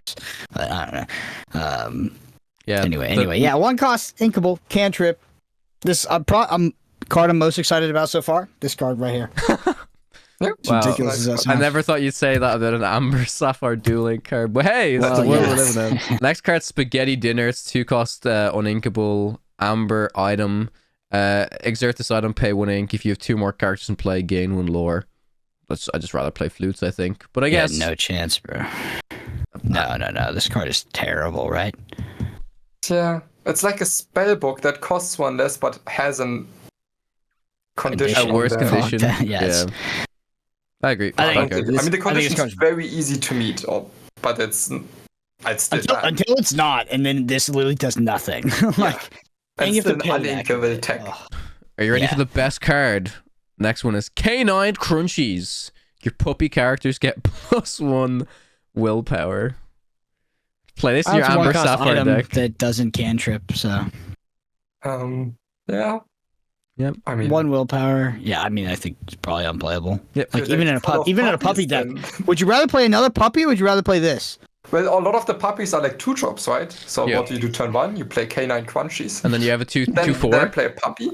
2/4. Canine Crunchies? Puppy and another Canine Crunchies. GG. They're all 2/5s. All 2/5s. And they all have resist because I'm tapping my mouse armors. Yeah. Okay, the next card is interesting. This one, it's in French, but I do remember the effect. So it's like a glass slipper. You can only play a maximum copy of two of these in your deck. Exciting. You have to. The effect is banish this item, exert a prince character. You may search your deck for chosen princess character, reveal the card, place that card into your hand, and then shuffle your deck. So this is a tutor for a princess character. Why can I only play 2 of these? I don't want to play more than 2 of these. Would you only play 2 of these, Moyen?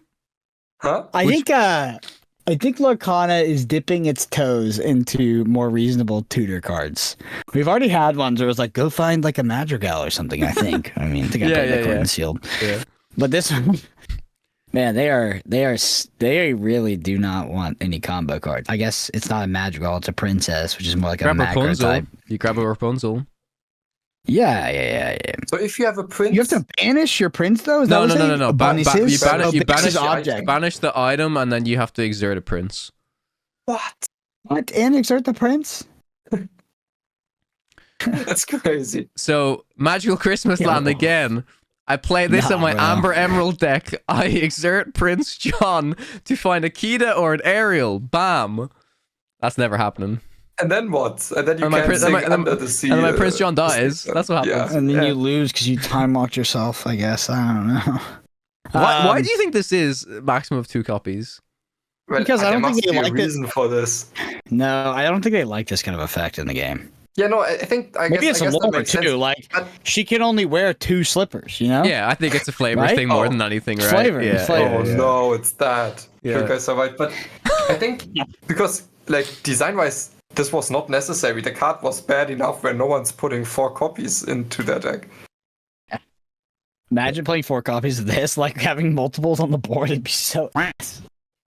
As I say, no before an characters to infinite play. combo deck gets created in Lorcana, playing these. Yeah, that needs to find a princess, and then you go. Bah.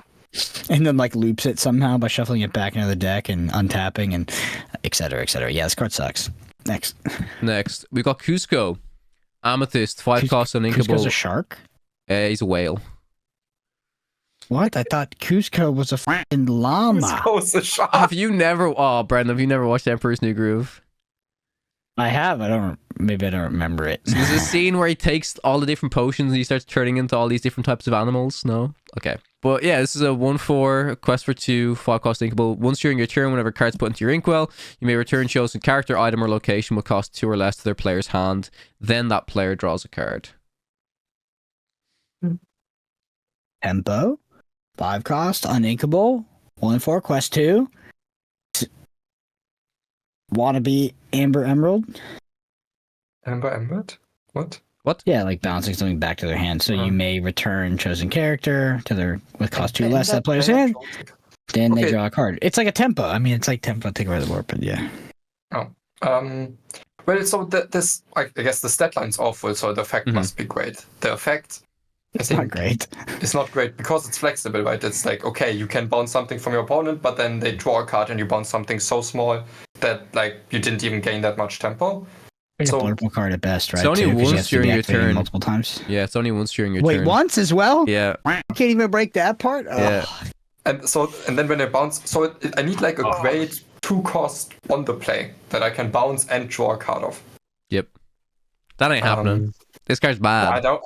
If we get, that card would break the game anyways. Card's bad. All right, next one's 4 cost 4/4 vanilla. That's fine. One of the best cards we've seen so far, actually. Next was Iago, which we reviewed already. Which would be that card actually owns. We captured the genie killer, right? Yeah. We see the Jafar, which we've seen already. Okay, Brendan, are you ready? We have our first Amethyst Ruby Duel Link card. Are you ready for this? I'm sure it is super playable. 6 cost uninkable, 4/6 quest for 2. They love their 6 cost uninkables in Amber in Ruby Amethyst, right? When you play this character, you may deal 2 damage to another chosen character of yours to banish chosen character with cost 3 or less. So you need to kind of compare this to Medusa in terms of is cost 3 or less versus strength 3 or less. So this, if we want to talk about, I don't know, like Ruby Amethyst mirrors, card that this can target, which is quite interesting, is the Sisu, right? The like 1/4 Sisu that gets extra strength with each card in your opponent's hand. So that's quite interesting. I do think that the dealing 2 damage to another chosen character of yours to banish is maybe it's not the worst if you're playing Ruby Amethyst and you're bouncing so much. But go ahead, Brian. Sorry. By turn 6, like Sisu is never really a problem, right? Sisu's more like a I mean, I think fair enough to call it the example, but the CC you worry about is the CC that comes down on curve and then triggers a Flynn. Still, there's like more that come down. So like Sisu, Lawrence, like 3 cost 4/4.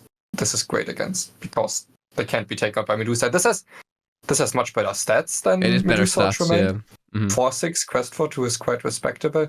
So dealing 2 damage to another chosen character, so a character of yours. So if you play this on empty board, this does nothing.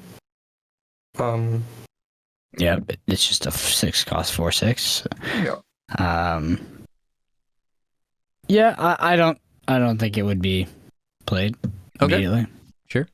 The next one, though, I actually think it's like less flexible than the alternatives as well. Okay. They have the strength. The strength stuff hits way more impactful cards than this, in my opinion.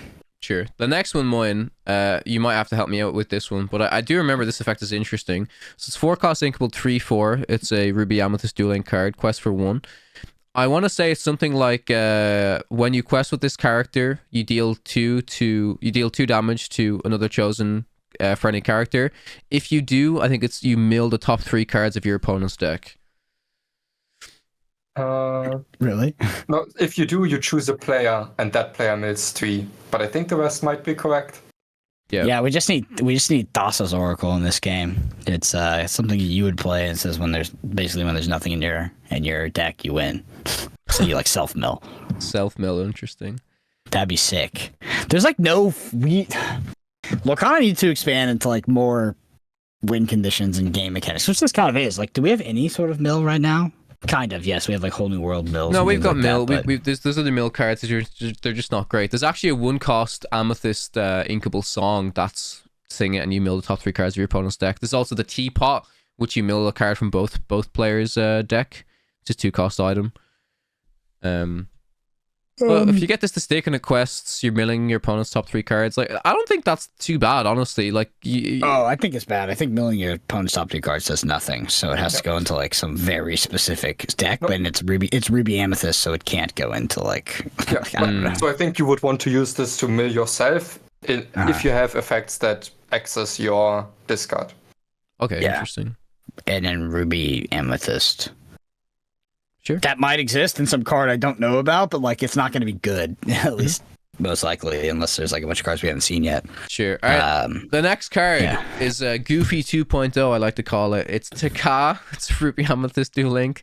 10 cost. Inkable 12/12. Quest for 3. Shift 7. During your turn, whenever an opposing character is exerted, banish them. Unplayable. Yeah. I mean, you guys have been listening to this podcast for long enough to know this card is not playable. Yep. Unplayable. And there's some cards that say like exert out of your opposing characters. Yeah, but it's the Ana. It's the big Ana. So it's 17 ink combination. 17 ink combo. Let's go. Yeah. Or you play this, it sticks. Okay, so this is the card I do want to talk about. The next one is Giant Cobra. It's an Amethyst Steel Dueling card. 3-cost inkable 4/4. Quest for 1. It's an illusion, so it has the vanish keyword. When you play this character, you may choose and discard a card to gain 2 lore. I've seen a lot of people talk about this one online. Do you think they're talking it up too much, or do you think this is pretty legit? I think this card looks good. It's like in Jafar Wheel. This has got to be good, right? Why in Jafar Wheel? It doesn't have to go in Jafar Wheel, but I mean, in a deck where you would already be drawing like a surplus of cards and be trying to quickly dump your hand, this card seems good. Cool. So how good is this just without the mysterious advantage as a 3-cost 4/4 vanish? 3-cost 4/4 vanish. It's fine, but I don't think it's. I think it's fine. 3-cost 4/4 vanish. Sure. I think I'd agree. Like, the vanish is very contextual, no matter how punishing that keyword is, but I think in general I'd agree I wouldn't play it for that, but then like an instant gain to lore by discarding a card, let's say you play this in like a mid-rangey deck where you never activate this early, but like late in the later stages of the game, turning one of the cards in your hands into like a free gathering knowledge and wisdom, that's a very strong effect. And you can bounce it if you had like surplus. If you had surplus cards in hand at the end of the game, you can bounce it and do it again. So to me, the strength of this card is a combination out of being an okay card on curve, but also being like a decent finisher if you have a lot of lore later in the game. Mm-hmm. I think that's correct. I mean, that's good. A good assessment. I do think this is like one of the better cards we've seen. Yep, sure, for sure. Yeah. The next one is actually similar. It's very, very similar. It's another illusion. It's just a 2-cost inkable 3/3. Quest for 1 vanish. What do you think about this? I think this is playable. These cards are vanish ability is really interesting, actually. Yeah. Because like in the right metagame, you just get like these oversided characters. They could be pretty good. I don't know if this one makes it into that, but like looking at Iago and then the last card, I think that's some of the most interesting design space we've seen so far. Plus all the Sapphire cards that we're going to get to that are f***ing broken. Yeah. But but I love this card. I think this card's good. That's why it might be the best vanish card we've seen yet. Yeah. It's like, because to me, so the downside is vanish is bigger, like the more I'm paying for my character. So the cheaper my character is, like the less of a downside is, because maybe some of the removal that could target this would banish it already, because it's a 2-drop. So if my opponent's using like easy example, let's say my opponent babooms this, right? Mm-hmm. If this was like a 3/2 instead of a 3/3, baboom would also banish it. For sure. Yeah. Vanish is So like, sorry to interrupt you, but you're talking. So vanish, the keyword is like is less impactful the cheaper your card is versus the more the more expensive your card is, the less negative opportunity cost you would eat from a Vanish. Yeah. So you would want the overstated Vanish character to be cheaper rather than more expensive because you... Exactly. Yeah. And then a card that I've seen this compared to is Snake. Because Snake is also 2 cost 3/3. And then late game Snake has like so much utility, it's often a lot better than a 2 cost 3/3 is. But there's been so many decks that want to go fast that play Snake that are like, do I even want to play Snake? Then I need to like not develop an extra character on turn 2 if I want to play Snake on 2. Snake on 2 kind of sucks. Raja on 2 doesn't suck. It's like great tempo play. Yeah, I like the card. I'd be surprised if I put this in Ruby Amethyst, but I can see it in other Amethyst decks. I wouldn't even be that surprised, but I mean, I would be more surprised if I put this in Amethyst Steel, where I have Calhoun and Smee as options. I think Ruby Amethyst at times kind of struggles for good 2-drops, especially in metas where you feel like maybe Flynn isn't the best card. Sure. Yeah, interesting. Yeah, definitely a powerful card. Illusion is interesting because we saw the earlier, I forget which card it was exactly, but it was one of the ones that were like, but it had, tap, banish, chosen illusion. Yeah, the bold. Yeah, which is interesting. I mean, the illusions so far have looked very, very good. Actually, like, I'm interested to see how good they will be, because it's like a new design space and it feels pushed, right? Yeah. I think that it can be self-correcting, but still. Yeah, it is very self-correcting, right? As soon as there's like a lot of illusions, then we play the cantrip actions that target and... Yeah, you're right. So I guess it always has like that that sort of possibility to recorrect because of cantrips. Yep. The next one is Sven, which we discussed already. It's the Blurple card. The next one then is Cusco. This is an Amethyst Emerald card. 4 cost and inkable, 2/2 quest for 2. Evasive. At the start of your turn, choose one. Each player draws a card, or each player chooses and discards a card. I don't think this card is great, to be honest. I mean, the stats are so bad. Yeah.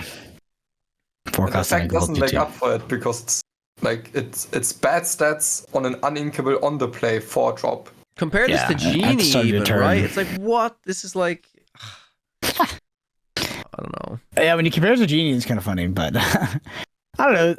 I don't think we've seen it. Have we seen an effect like this where we've seen some choose ones, but we haven't seen it at the start of your turn. Oh, we've seen like the Mana Mim Elephant, but like it hasn't really been seen play, right? So yeah. Yep. Even if this was like at the start of your turn, choose one.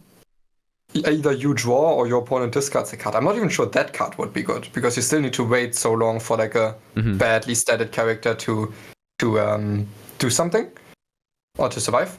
But now it's like symmetrical, so it even asks you, hey, you need to break the symmetry to even get something out of this effect. Breaking the symmetry by either having a card you want to discard or maybe drawing them a card so you can discard it to them. But like it doesn't even have like that much inherent value when you don't manage to break the parity. Yep. Sorry. Very good. So at the start of your turn, you draw a card and then this trigger goes, or this trigger goes and then you draw the card? So how does it work exactly on your own turn? First you trigger this. First you trigger this, okay, and then you draw your card. Got it. Doesn't help the card. Change my assessment. Doesn't change my assessment. Just double checking. Yeah, the next one is Panic. This is a 4-cost inkable, 2/3 quest for 2. I'm pretty sure this is on Playmoin, but you might be able to correct me. It's basically move 2 damage counters from chosen character to another chosen character. Yeah. I think it's on play, not on quest, right? Yeah, it's on play. Yeah. So it's like a cheaper Bell that has less stats and moves less damage counters. But it's cheaper, so maybe that makes up for all of that. That's 2/3, yeah. I mean, I think I like this card. I think Bell can... No, I think there's a problem with this card why I can't say I like it. I was like, I like this in theory if I don't look at all of the context that we have. Because I think this type of effect is better if it comes down early. I think Bell can be a bit clunky because it costs 5. Yeah, but Genie, right? And but the problem right now we have in purple is because of Genie and Rabbit, you want to, because they're so good, you want to play so many of them.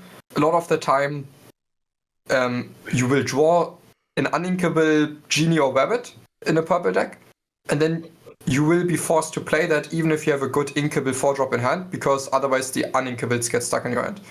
Which is why I've thought about this a bit, but I think in the current design space, on-curve 4-drops in Amethyst, they kind of have a rough time.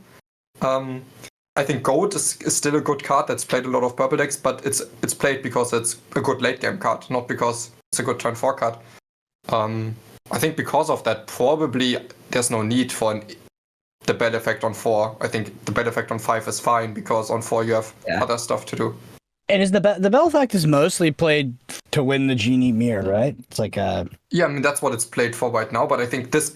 Let's say Genie and Rabbit didn't exist, I could see this type of effect just swinging the board even earlier to get ahead and quest a lot, like banishing some Boom or followers or something that damages me.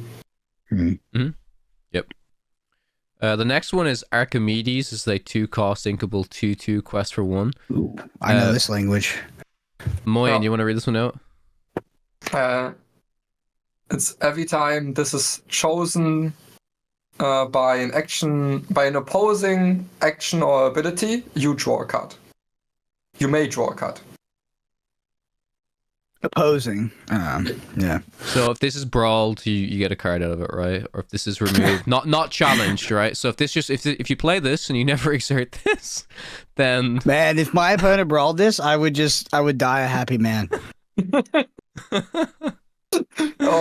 So you play this in your deck, and then you only play it when you're at 19 lore, just so you can die a happy man when they brawl it. They brawl it.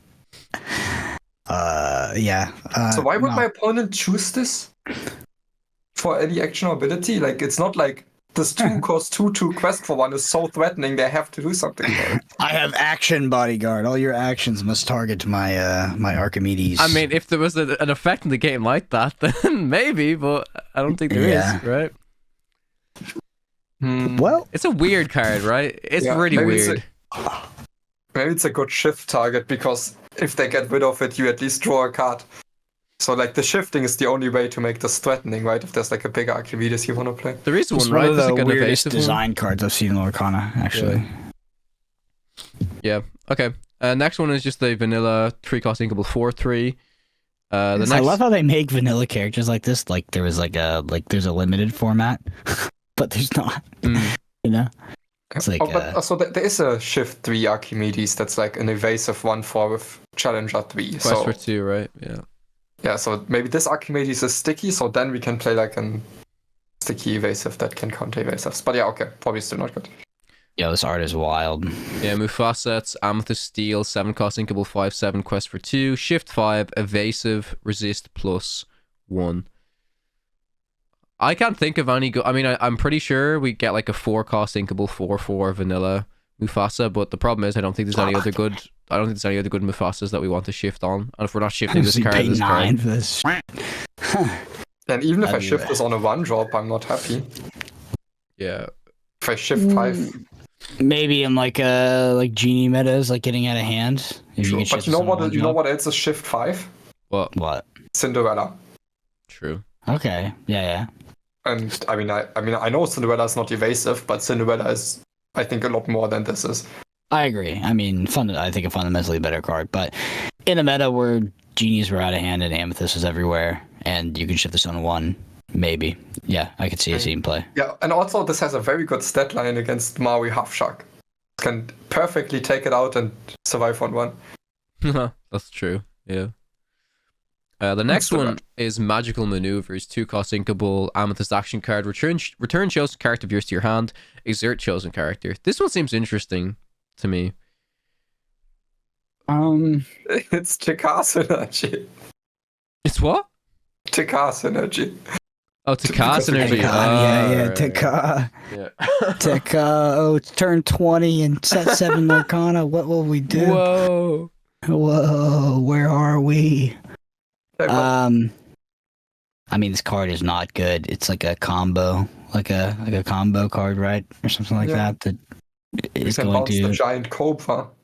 So, is it good? The exact combo with this might be good is going to elude us right now for sure. Is it good with like if you bounce a 1-drop early with a good ETB, and then if you've got like the vanish card, and then you want to exert an opposing character to get a trade. No. Oh, this can. I mean, I think the 1-drop 1-cost cantrips are better, but yeah, I mean, exert chosen character, you hit an illusion. It's like bad. I don't know. This card needs to also cantrip and needs to cost 1.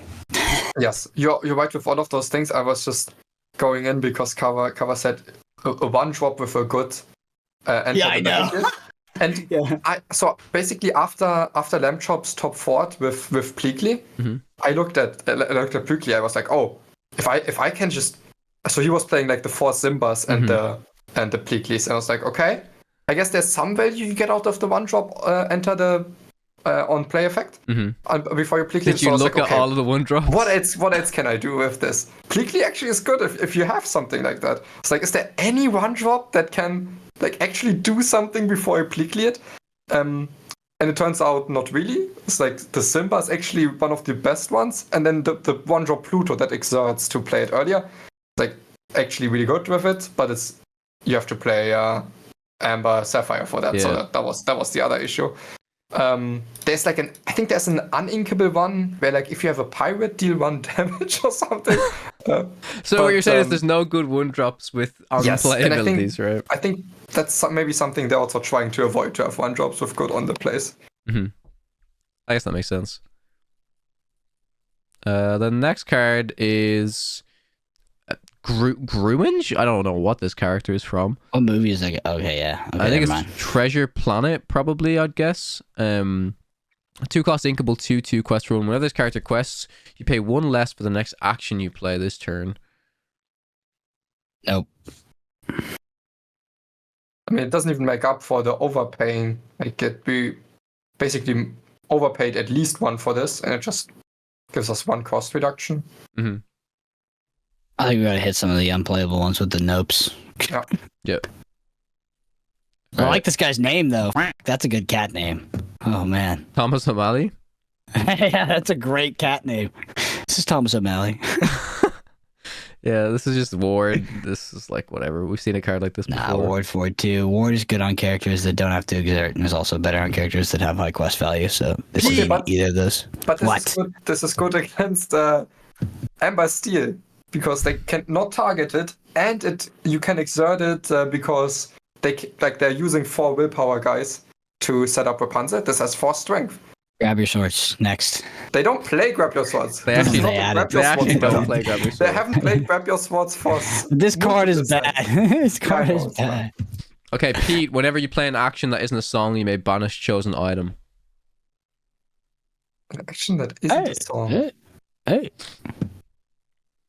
Okay. 1-drop cantrip. Pretty good. 1-drop cantrip. I can play that in my full Pete deck, where I play random Pete's off the top of my deck. Yeah. Okay. That's okay. Yeah. I mean, it has some utility. If you're playing a deck that plays actions anyways that aren't songs, then this is like a very cheap enabling, or like item removal enabling character. Yeah, it's for a specific. You can also play early. Yeah, it's fine. Possible. Hero Hamada.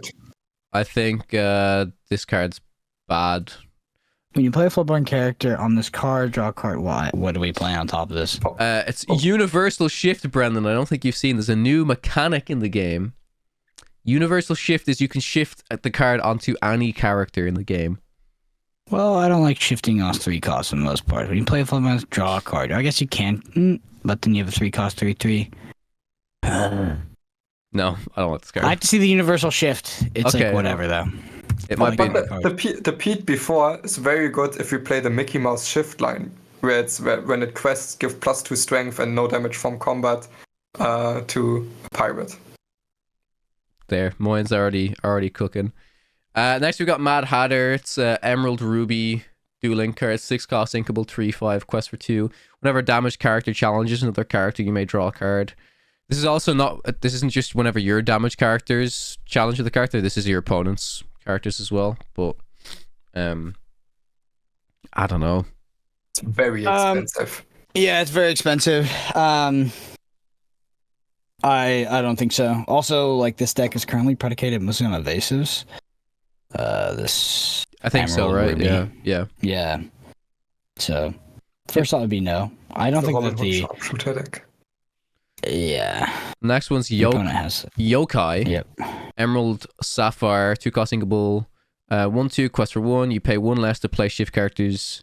You play 1 less to play characters using their shift ability. So mine, I looked at this card and I was like, okay, so technically every card, I looked through the whole library. I was like, every card that has 1 cost and then has a 4 cost, a shift 4. I'm like, oh, Yokai would be great with. And then in my mind, I'm just like, oh shit, if I want to be doing that, I could just play the 1 cost, ramp on 2, and then shift. I was like, why am I considering? I'm like, you've why got am to I be shifting multiple times, and you're playing a 2-cost 1/2. Yeah. Yeah. Just ramp instead on turn 2. Okay, I mean the good thing about this, you can also shift a Yokai on this, right? Sure, but that's like shift 5, right? I mean, I don't know about the shift Yokais. I'm just saying maybe this isn't as good as like a card you play to ramp, instead of ramp to ramp your shifts, but maybe this is like a decent Yokai shift target. That's a good call out. Mm-hmm. Next one is it's just a 3-cost 2/5 vanilla. 1 costing uninkable lady 1/2. While you have a character named Tramp in play, this character gets +1 lore. I think this card's really bad, in my opinion. It needs to be a 1/2. Quest for 2 is so conditional. Like, just make this a 1/1 quest for 2 instead. The same way, right? Like, I don't think this needed the 2 willpower, but anyways. The next one, okay, here's the universal shift, Brennan. This is Baymax. Giant robot, 6 costs, uninkable 5/5, universal shift 4, quest for 2. When you play this character, if you shift to play him, remove all damage from him, which is kind of irrelevant, I think, because yeah, it's a bit of a weird effect. That is bad. I don't like that effect at all. But I don't know how much we're gonna see. How much we're gonna see universal shift. Sorry, Moin. Do you like this effect? Well, I don't. Wait, it's loading. Yeah, this one took a long time to load for some reason for me too. I mean, I don't know. Why is it so good to shift 4 on anything of 5/5? Can sing 6-cost songs, I guess. And then, I guess you also heal the character that you shifted. Oh, that's irrelevant though, right? That's what we're saying. Like, yeah, I don't think that your low-cost character is not really gonna have damage count or something. I mean, you can shift on anything, so yeah, you're right. You just heal anything, but like that sounds bad. Yeah. I mean, it's not like we've never been in like a meta where we just have stuff with damage laying around. That's because we're playing card games, and like that's how it works. Yeah. It's like all this like interactive BS is like kind of done, right? Like the game is too powerful for that. We play a game that is about drawing cards 2-for-1s, like and board wipes, or going hyper aggro, and like it's about doing like non-interactive things for the most part. It's not about like, oh, did I correctly trade my 3/2 into his 2/2? It's like those kind of days are a little bit behind us. Our decks are much more synergistic nowadays. Mm-hmm. Yeah. The next one. I don't love it. Next one's a Smee. It's 3-cost inkable, Emerald Steel card, 3/3 quest for 1. Whenever you play an action that isn't a song, you may ready chosen pirate character. Any big quest in pirates out here? I don't know. You can ready a Smee. You can do a few different things. That was actually. I was looking through it, and from more reveals I've seen as well, it seems like they're actually getting a lot of Duel Link pirates and stuff. So I'm not saying that this is going to be amazing, but this is one to probably. 2-cost Smee is what's the condition on that again? Captain. It's yeah. You need a captain. Yeah. I mean, it's just. This seems like maybe I'm just magical Chris Millen here, but it seems like. I guess I can't sing. I don't know. It's tough, but it got some juices in my brain flowing. At least going 2-cost me into this, and then like this also says double Smee maybe. This also says ready chosen pirate character, so you can quest again. Yeah, that's the whole idea. Yeah. So far we don't have like pirates that quest for 3 or more that don't cost 7 or more. But like with Smee, it's okay, honestly. It's quite good. I mean, it's like. This is not a card that's great on curve. It's still okay on curve because it's a 3/3 captain, but I mean that's not great on its own. But like it has lots of like combo-ish potential with cantrip actions that aren't songs. But I mean a lot of cantrip actions are also songs. That's a little bit of an issue. Yeah. I mean, it's interesting. It's an interesting card, I think. I agree. Like it's playable. It's just not immediately clear like how exactly good it is because it's going to be utilizing some cards that we don't currently play all the time. I don't think. I mean, whenever you play an action, there's a song. So you like baboom something, you get 4 quests out of your SME that's also not taking a damage counter. That seems pretty good. What? You What? baboom something, yeah. Okay, I mean, you over-exaggerated everything. It's like, if you play baboom, which is 1 action, you get either 2 extra lore, or you don't get no damage. You don't get 4 extra lore and no damage. It's 4 extra lore and no damage. So whenever you play an action that isn't a song, you may ready chosen pirate character. Yeah. So if you quest again, it still takes damage, and that's then 2 extra lore. Wait, what still takes damage? The SME? SME doesn't take damage. It doesn't. Well, I mean, I thought I quest again. How am I getting the extra lore? Yeah, but Brennan's saying you're not taking damage off of at the end of the turn because you have a captain play. That's all. Sure. Yeah. So like I play this on 3 and then turn 4, I'm like playing removal, and I quest with my SME. My SME already hasn't taken damage on turn 3, but I quest with my SME. I remove something ideally, then I quest with my SME again, and then my SME is exerted and it's still not taking damage, and I have like 2 3/3s, and I don't know. I don't want to focus too much on. I mean, we have a lot.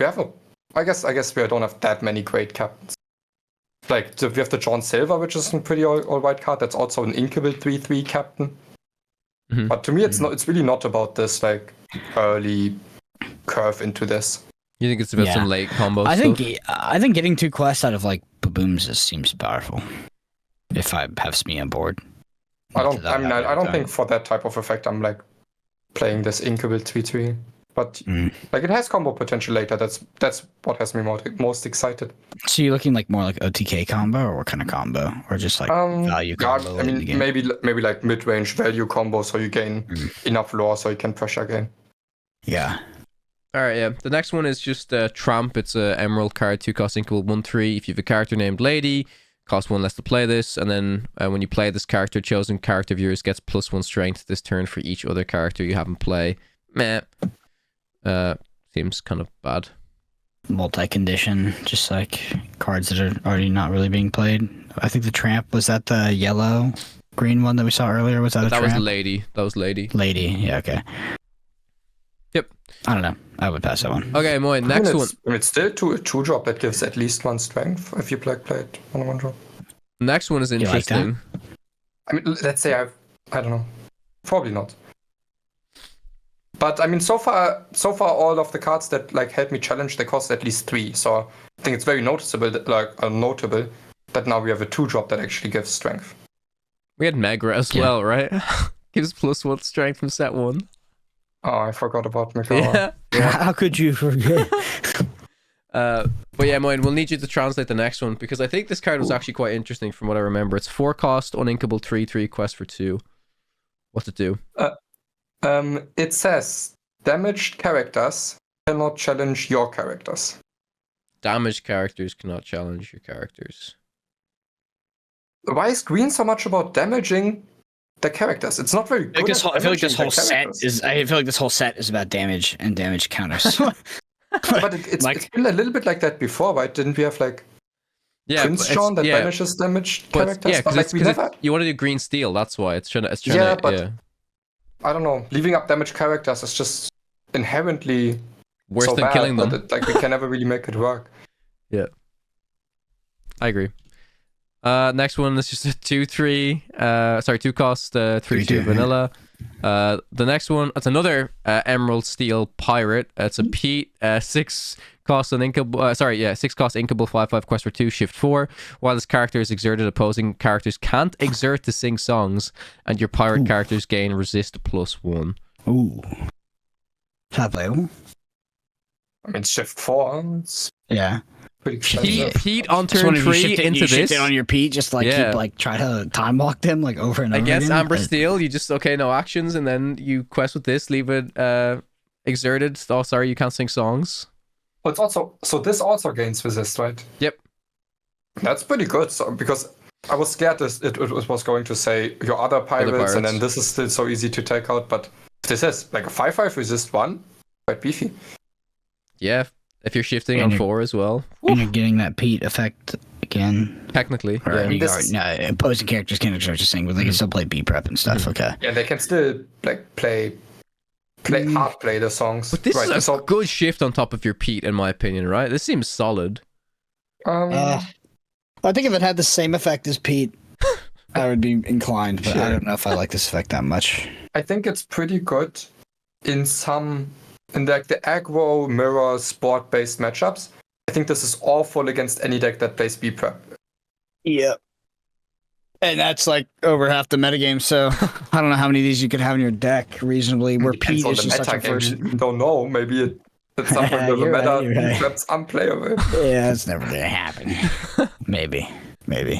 All right. Next one is Emerald, 1 cost inkable action, wake up Alice, return chosen damaged character to their player's hand. I don't know. Nope. That's a bad. He's a tramp. Chosen characters get +1 strength this turn. Yeah, that's bad. Come on. If it said, I read it first as like return chosen. I read it without damage. I was like, oh my god, the greatest card ever made. But, it's an inkable action if we can like damage something. No. He's a tramp. Interesting. He's a champ, yeah. Chosen characters get +1 strength this turn for each character you have in play. Nope. Emerald Amber. No, never mind. Where's draw a card? Okay. Ink Geyser. Brendan, I want your opinion on this card because this is like you know every set they like unveil one card and everyone goes, oh my god, this is the most broken thing ever. So yeah. Ink Geyser.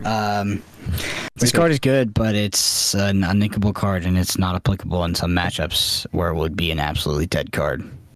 Well, I think in most matchups doesn't do a lot. Yeah, I think it's good in some, like obviously against like big ramp decks, because you can also utilize the cards. Assuming you're playing aggro, you can utilize the cards you pick up better. Most of their cards don't work now because their cards cost more than 3. That's assuming you get to like this like mid game against like a control deck or some sort of ramp deck. I think this card is like pretty okay, but it's a 3 cost uninkable, can't be sung.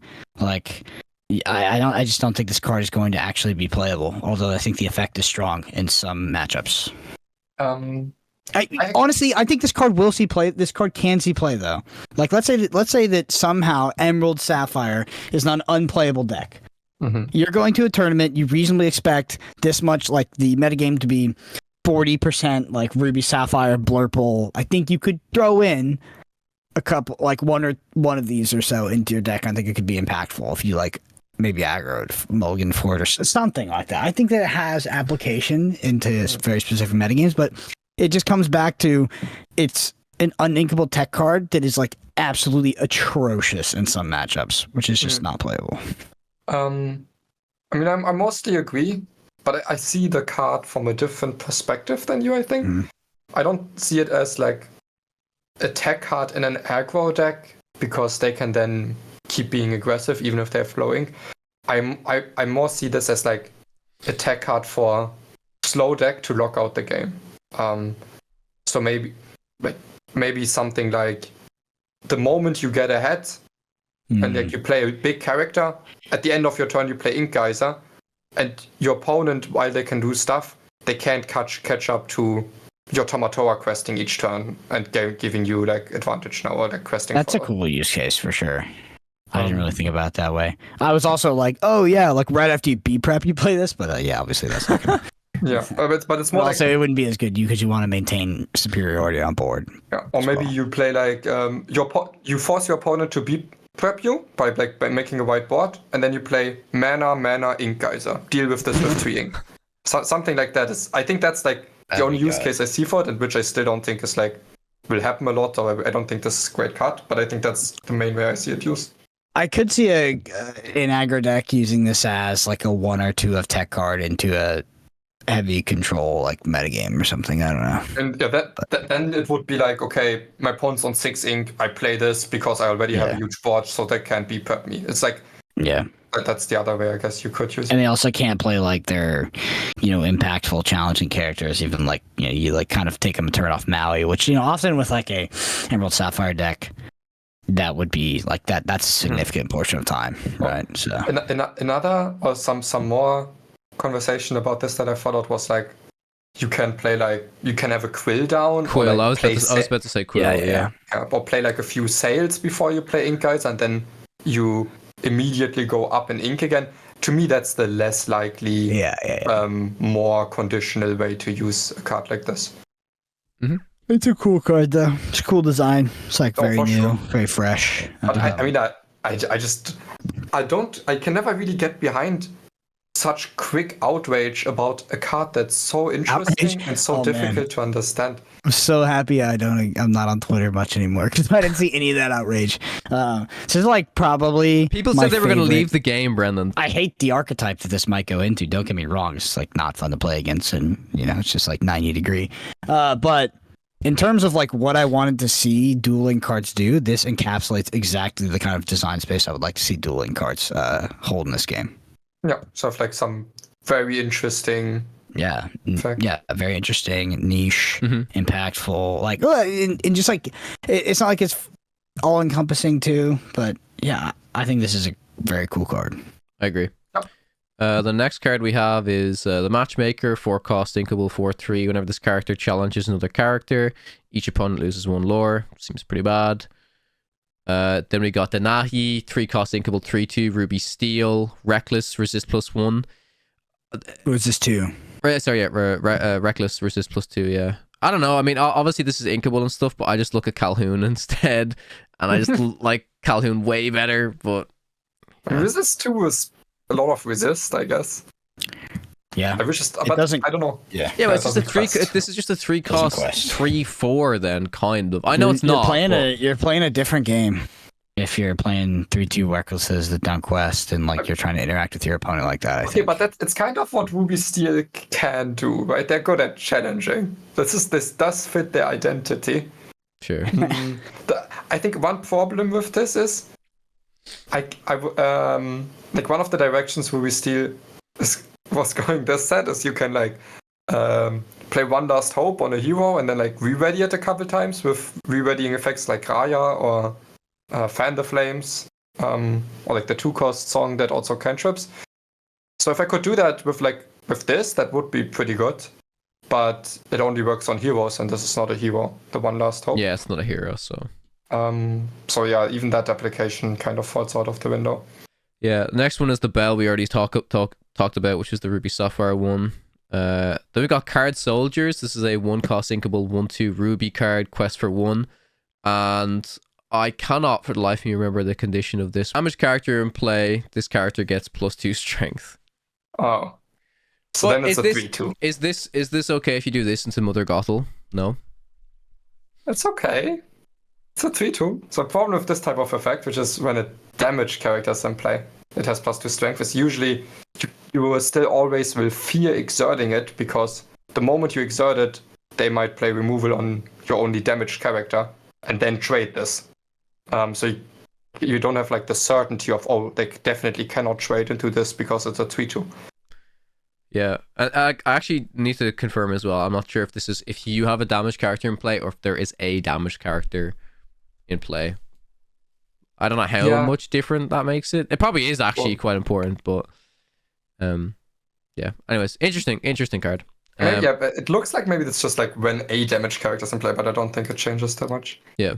Next card is the Beast, which we saw already. We've got Mushu, which is a Ruby Steel dual link card, 5-cost inkable 4/4, quest for 1. Whenever one of your characters challenges, they gain resist +2 during that challenge. And then during your turn, whenever one of your characters banishes another character challenge, gain 2 lore. I like that we finally got Mushu come to the game. I think it's actually pretty decent card.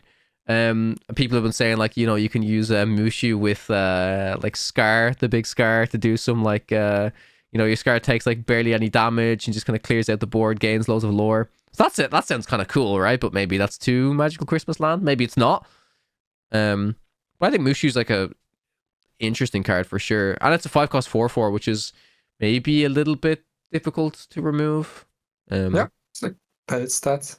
I think, I'm not like over the moon about this card, but I think this card does a lot of things right to be considered like have like potential, which is it can have an effect the turn you play it, because when you play it you might already be able to take a good challenge, and then it's not easy to remove, and it sets up some like Scar shenanigans or re-readying shenanigans, and I think this also fits the identity very well of like Ruby Steel that they're going for. So I like this card.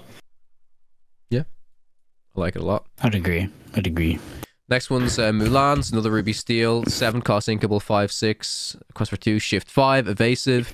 Whenever this character challenges another character, your other characters gain. This character can challenge ready characters this turn. So a little bit expensive, but a very, very interesting effect, honestly. Mm-hmm. And this reminds me of the whole thing of when we had the other shift Mulan, where people were like, "Oh, if the small Mulan's there, even the threat of the shift makes me not want to exert my characters." But yeah. I like the problem is like it's like a conditional to get this. They can challenge ready characters, where like the Cinderella one is just kind of default, or it's like it's less. I mean, it's less conditional, right? Your opponent has less agency to play around it, where this one they have agency to play around it, stop you from doing that, which may be powerful in and of itself. But I like the Cinderella one a lot more, where you play the song and then you can. Yeah, I mean, I guess there's a lot of magical Christmas land you could say about this, because this is a hero. So when they do play around it, I play One Last Hope, challenge a ready character. And then everything can challenge all the ready characters, and the entire board breaks. I'm just gonna see myself out. or I can play the 7 cost 3/6 Arthur on this, so that I can take one active challenge and then everything challenges. Too much magical Christmas land Moine, unfortunately. But I mean, those are the things that would enable this card. I'm not saying that they necessarily do enable it. Next one's Radigan. It's a legendary Ruby, 4 cost inkable, 3/3 quest for 1. Whenever you play an action while this character is exerted, gain 1 lore. So it's kind of like a mini half shark, but I don't think this card's great, to be honest. Too expensive. Yeah, it's too expensive. Pretty bad legendary, I think, unfortunately. We got another vanilla. Legendary? It was a legendary, That was a common. Yeah, we got another vanilla stat line. Then the next one we have is unconventional tool, Ruby item. 1 cost inkable. When this item is banished, you pay 2 ink less for the next item you play this turn. I banish this with my Maurice. Nah. Or my Flaversham. Or Flaversham, yeah. But it's also restricted to this turn. Which, I mean, it makes sense that I don't think it makes sense. Yeah, the next one you play, next game, next round. There's no way you could track. Oh, man. I don't think this is great, because you'd rather just play a card that replaces itself than the cost 2 less. If you want to be playing a deck like Ruby Sapphire, it shouldn't matter that much because you're ramping, so like the difference of 2 ink is probably not that impactful in that type of deck. I personally don't like it, but that's bad. Yeah. Sure. Okay, next card is Devil's Eye Diamond, 2 cost inkable Ruby item. Exert this if one of your characters was damaged this turn, gain 1 lore. Wow, damaging is everywhere this set. It's this whole set. I think this is maybe. This is okay. Maybe playable in that the Amber Ruby deck. Okay, but I have one question. Oh God, here we go. It's gonna break my fragile expectations for this card. What is it? What's the question? No, my question was just if I play Mother Gothel. Yeah. Was Mother Gothel damaged if I put damage counters on her? Correct. Yes. Yeah. So it counts as damaged. Yeah. It does. Moving damage counters doesn't count as damaged, but like self-damaging does count. I mean, Gothel doesn't say deal damage to myself. Gothel just says, what did she say? Like if she enters with damage on her. So maybe it doesn't. So I'm not sure. Oh, maybe it doesn't actually. That could be true. Yeah, because if it doesn't count, that of course makes the card quite a bit worse. Does it say move 3 damage or like put 3 damage? Deal 3 damage? If I remember correctly, it said this character enters play with 3 damage. So I don't think it like. Oh, okay, no. So I guess it's not damaged, yeah. But even without that, I think this card is still. Mulan. I think this card is like maybe okay. I mean it's. You don't have to pay to. Yeah, you don't have to pay to activate it, which is nice. Yeah. You don't have to pay to activate it. You just have a condition to meet, and it's inkable. These type of items that gain incremental lore. It's very important that they're. To be fair, though, this card goes in a bad deck, and it's a good card in a bad deck, in my opinion. Would you play like one of these in Ruby Amethyst, Brendan? No. No? Even if you're doing like general challenging and stuff, and you kind of want to gain an extra lore, it's just never going in. I mean, I think you're asking a good question. My initial thought is no. Mm-hmm. Yeah. I guess we have a third party here to break the stalemate. Moin, would you play this in Ruby Amethyst? No, I highly doubt it. It's like, how many turns am I actually damaging my characters? It's like I also need some help from my opponent to like be able to do it. Of course, they cannot never exert stuff.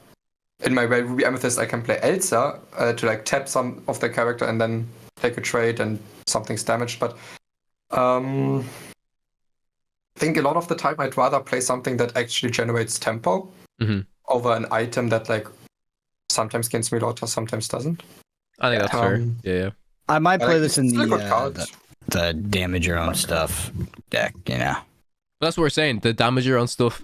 That's what mine was saying, Brendan. Is I don't think we don't think that counts as damaging because it says it enters play with X amount of damage. So I thought you just. I'm gonna call a judge. Yeah, exactly. We're gonna have to clarify. Yeah, where's the judge? All right, let's go. Let's hop to the color that we're on Sapphire. We're on Sapphire. Next set. Okay, so this first one, the Clarabelle, Specie was going crazy about this because it's an insane shift target. For the Emerald Clarabelle, he said this is 4 cost inkable 3/3 quest for 2 support, and your other support characters get +1 strength. Why is this an insane shift target? Ask Specie! Don't ask me! I don't know! Oh my god, what? Ask Specie! That's all I'm saying. Okay, let's get to some good ones. So next one, Scrooge McDuck Sapphire, 4 cost inkable 4/4 quest for 1. You may exert 4 items of yours to play this character for free. When you play this character, look at the top 4 cards of your deck. You may reveal an item card, put it into your hand, put the rest at the bottom of your deck in any order. This is aerial for items, basically. Can you play this in Saf Steel? Or no, you don't like. Wait, I mean, it just is an aerial. It has to be like what's the guy? Oswald, an Oswald deck maybe? Oh my gosh, 4 items is a lot, even Queen. for Sapphire Steel. Yeah. What about just the second effect though? Yeah, I don't think we care about the first effect too much, to be honest. Okay, so let's say if the first part of the effect doesn't exist, if it's just a 4 cost 4/4, when you play it, look at top 4, take an item. Would we play that? No. 4 cost 4/4 draw. I mean, Saf Steel, I think that you could hit the first condition as well, but I don't think it needs. You should evaluate on that necessarily. Yeah, like, okay, maybe occasionally we'll hit it, but like we won't like reliably have it. So there's some upside in that. And then 4 cost 4/4 draw a card would be good. Yeah. Would have like a significant fail rate, of course. You can't play that many items where there wouldn't be a significant fail rate of like, I don't know, 15, 20, 25-ish%, depending on the deck. Interesting though. Yeah, it's interesting. Yeah. All right. I mean, we would also have to play it in a Sapphire deck that wants to ramp on 2, not like a play something on 2 then Quill deck. Oh yeah. I was like, what? Every Sapphire deck? Well, it's not every, but yeah. The next one is a 1 cost inkable 1/2 quest for 1. It's basically just when you quest, you can banish an item to draw a card. So this is a mini Hiram. Again, another one. This was revealed today, and I saw everyone losing their minds about, oh my god, it's a mini Hiram. I think this card's fine, but I honestly don't think it's going to see that much play. It's only on play, yeah? No, it's only on quest. On quest. Of course, not on play. If this is on play, this is exactly what mine was saying. Like, you play this in a, it's a good 1-drop with a good ETB. Those don't exist in Lorcana at the moment, so it's just on quest, yeah. Then I could play Popsicle on 1, Monsieur Dark on 2, and then completely it. Yeah. I think this card is like actually bad. I don't know. Maybe I'm wrong. Okay, so why is it bad? Because you have to quest to banish your thing to draw a card. I'd rather play my item, look for my heroes, and play my more impactful cards. Like, I'm playing a 1-drop 1/2 that has the effect of a hero, which I don't know. Not even the effect. And then it has to... That quest and only does it once at max because it gets traded, which I guess is opportunity cost and tempo. But yeah, I just don't see it, I guess, in terms of being super impactful. Yeah. I mean, I don't think it's like it is just face value good, but I think it's like the cheapest way we have to banish items early. And let's say if I play this on 1, if you remove this, it doesn't, like, usually it costs you at least a card, right? If you remove this before it quests, it costs you at least a card and at least 1 ink usually. Yeah. Well, that's good for you, yeah. So like you can't really trade up on this. And if there's anything that it threatens, could be pretty good. Or if there's a slow deck that doesn't play for board for a while, and maybe I can get a couple draws out of this in blue steel, that's pretty good. Or maybe a blue steel. Yeah, the thing that would make this best is if we had like a cheap item that doesn't have like it cannot self-banish, but it has a good effect on banish. Right? If there's like a 2-cost item that just says Maurice's Workshop, when this is banished, draw 2 or something. Or machine, whatever it's called. Anyways, next card. Yeah, I'll take the under. This one's a pretty good one, in my opinion. This is Tamatoa. It's a legendary Sapphire card. 6 cost, inkable, 4/5, quest for 2. When you play this character, return up to 2 item cards from your discard to your hand. Whenever this character quests, you may play an item for free. This also makes the Monsieur better. Because the Monsieur helps us get maybe Fortis Spheres into the trash a little bit more efficiently. Well, like, this card... Can they just stop printing Sapphire cards like that are ridiculous? Sorry, you play the boring decks. Yeah, I want more of these. This is fun. I just want to draw my entire deck turn 1. This is a good card though, right? It's got to be. Yeah, I mean it's just to I get don't you think it's a popsicles bad back. card, but does it beat the current options we have available? Would be more my question. I mean it's similar to the big Tamatoa, as in it does something. Yeah, you know what's bust? I think it's bust about this is when you play this character, you return 2 item cards from your discard to your hand, which is like guaranteed, right? And then when this character quests, which is going to be after that, you play an item for free.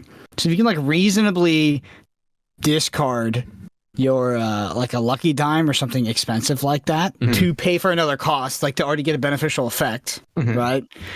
Then this is like, it seems very good. Yeah. So maybe I can discard it with my Simba. Pleakly, Tamatoa. Simba, Pleakly combo. Okay, but okay, so the on the play effect, you need to get an item in the discard first. Popsicle does it best. Fortis Sphere can be a bit clunky in that. Maybe the Monsieur 1-drop could help a little bit with that. Because, okay, later in the game, maybe it's easier to activate. Maybe on curve, I think there will be games where you don't like reasonably have 2 Popsicles. When you want to play this on curve. So you don't always get like the full value out of this early. But I think what makes this crazy is you already do okay. That's what I was going at earlier. You do 2 things. You get something on the play. So if my opponent removes this, it's not the end of the world. And if they don't remove it, it threatens something very, very good. It doesn't threaten something every turn. Or I mean, you don't need this effect every turn. But like as soon as you leave this up, you risk me playing a 0-cost dime and just like kind of ignoring what you do and racing for game very quickly after that. So I think this card is good, and you'd have to be crazy to say it's like a bad card, but I don't know if it will immediately go into like all our Sapphire decks, our ramp Sapphire decks. I mean, it doesn't have. I don't necessarily think it goes into all of them. I do think this card's crazy. I want to build with this card. This is probably the best card we've seen so far. Yeah. Yep. I think so. I love this card. I agree. Tamatoa Tribal, let's go. The next one is just a vanilla 1-cost 1/3 with Sapphire. Then we've got Marie, which is a 2-cost inkable 1/2 quest for 2. Whenever this character quests, you may give chosen character -2 strength this turn. This turn, eh? If this was until the start of the next turn, this would be pretty good, but eh. I mean, you have to combo it with like strength-based removal, like with a Brawl, Medusa, Sisu, Under the Sea, those type of effects. Maybe, yeah. Next one is maybe Kid Cloud Kicker on 3. Yeah. Next one is Pepper. Whenever one of your puppy characters is banished, you may put that card into your inkwell face down and exerted. Just ramp with all your puppies. Yeah, no, I don't. And then play more puppies. Yep. It's the best puppy card I've seen. Sure, you're not wrong there. Then we've got Robin Hood, which is just a 3-cost stinkable 3/3 with support. We've got Lady Cluck, which is a Sapphire Steel dual link card. This is a weird one. It's 5-cost inkable 2/7 bodyguard with ward. So I guess this is a better. I mean, because it has ward, it's nice that it shouldn't really be removed. So it's a nice singer. But then you just compare this to Chenpo. I'd probably still play Chenpo over this because 4/7 is also difficult to remove. So yeah, it seems awful. Yeah, it doesn't seem that good. The next one we have is Maid Marian. Sapphire Steel Dual Link, 4-cost inkable, 3/3, quest for 2. During an opponent's turn. Excuse me. During an opponent's turn, whenever one of your ally characters is damaged, deal 1 damage to chosen opposing character. Your character's named Lady Cluck, gain resist +1. One of your ally it's characters. my favorite movie. I just wish the cards are better. Oh, so it's referring to the type, not all of my characters are allies. Ally is the type, correct? Yes. Yeah. So it's not even all of Damn. them. Mm-hmm. I love Maid Marian too, and I love the badminton scene, but I don't see What do you it. think about the card? It sucks. Unfortunately. Then there's another one here that we got, which is it's in Italian. But I'm pretty the sure only language that this podcast doesn't speak. I'm pretty sure that this is a 1-cost uninkable Sapphire action card, and it reads that you get to look at the top 4 cards of chosen player, like, so it could be yourself or it could be your opponent, and then you can just basically like reorder the top 4. So you could basically make your opponent have a like really bad uninkable stuff, I guess, or you could just look at the top 4 of yourself. Oh, well, what a funny card! What? But the Oh my problem God. is so you can put like some bad uninkables on the top of your opposing deck. Yeah, but you discard a card. You already put a bad uninkable into your own Into your own deck. Yeah, you already drew one. Hey, I'm gonna discard a card to make you -1 ink 2. Man, this is like, I want to see the Twitter thread that's somebody cooking with this, just like, oh, Yeah. ugh. It's got to be, somebody's got to have thought this was like the absolute just card of the set. I remember bosses on the vote. Oh yeah. That was more reasonable than like, dude, there was some, man, 0 to hero, which I know eventually saw play in like some degenerate wheel decks, but like people are like, oh, if I go through these 7 steps and I play 0 to hero and I get a 9/9 vanilla, and you're like, what? Next one's another Sapphire item. It's Baymax's charging station, 3-cost inkable. Whenever you play a Floodborn character, if you use shift to play them, you may draw a card. I think this is bad. Yep. Then we got Calico. While this character has no damage, he gains resist +2. So it's this card's interesting, but I don't know if it's good. I don't think we're ever playing this just to play it. I guess the only notable thing is it's a villain. This character has no damage. He gains resist +2. Yeah. So there's a lot of 2 strength characters, and like this never really takes damage. And once it takes damage, you like Rapunzel it. Maybe. I mean, but it's so expensive. It quests for 1. Yeah. What's the name of the sorry, it's just slipping my mind, the 04 that's like a 4/4 when it has no damage? Lawrence. Man, that card owns. That card is so good. Mm-hmm. Very different With effect. Rapunzel. I actually don't really like it in like the non-Rapunzel steel decks. Next one is just I vanilla. like it in the Emerald Steel Mirror a lot. And then we've got, this is one of the bad bolts I said that we could shift onto. It's just a 1/3 and steel, 2-cost inkable. Whenever this character quests, if he has no damage, you may draw a card, then choose to discard a card. I don't know why you'd ever play this over Cinderella or Simba. Simba's the 1-cost, Cinderella's just the same, just 2-cost 2/2 instead. So, and this has to have no damage. This also has to have no damage. It's not just on quest you do it. So I want to meet the game designer who had this, and it was that first. Before the first combo wasn't there, or the twist 2. He's like 2 cost, 1/3. If you draw a card, you may choose and discard. He's like, whoa, slow down. Then we got Jafar. It's 3-cost inkable, 3/2, quest for 2. Whenever you play, or when you play this character, chosen character gets challenger +2. This guy's actually okay, I think. Yeah, I think it's okay. It's good. I don't think it's good. I just think I don't think it meets the criteria of like current Lorcana, but I think it's like a fine. Okay, but I mean, compared, I think Crab is Omega playable, right? Yeah. Compare this to Crab. I don't know if it's worse or like it's at least it's not. There's even situations where it's better. Just the extra lore is like maybe you want to play it in something a little bit more aggressive. But I don't know. Like I think it's a fine card. Probably the best Jafar shift target because it's just like a good card with an on the play. Yep. Yeah, I think he's cooking with this one. I think it's actually good. Yeah, I like this card. We got Kakamora. It's a 4-cost inkable, 1/6, quest for 1. Something about pirates gets +1 strength. Moyen, I don't know if you can help me out. +3. If you have another pirate character in play. Oh, this gets +3 strength? Ugh. Okay. This gets Challenger +2. Challenger? Not even... Oh Is my it? god. I think so. Yeah, Personnage Gigant or some shit like that. Yeah, when you challenge gain plus 2 Yeah. strength. Yeah. Okay. Yeah. Trash. And is that it? I'm pretty sure that's it. Oh. There's 2 more. There's 2 more after it? Orville, Albatross Air, 3 cost 4/3 Storyboy and ally steal during your turn while you have a character named Miss Bianca or Bernard in play. This character gains evasive in a quest for ones. These are like sealed cards. Always when they name it's these. a Like, big evasive if you have the other. But yeah. it is big evasive.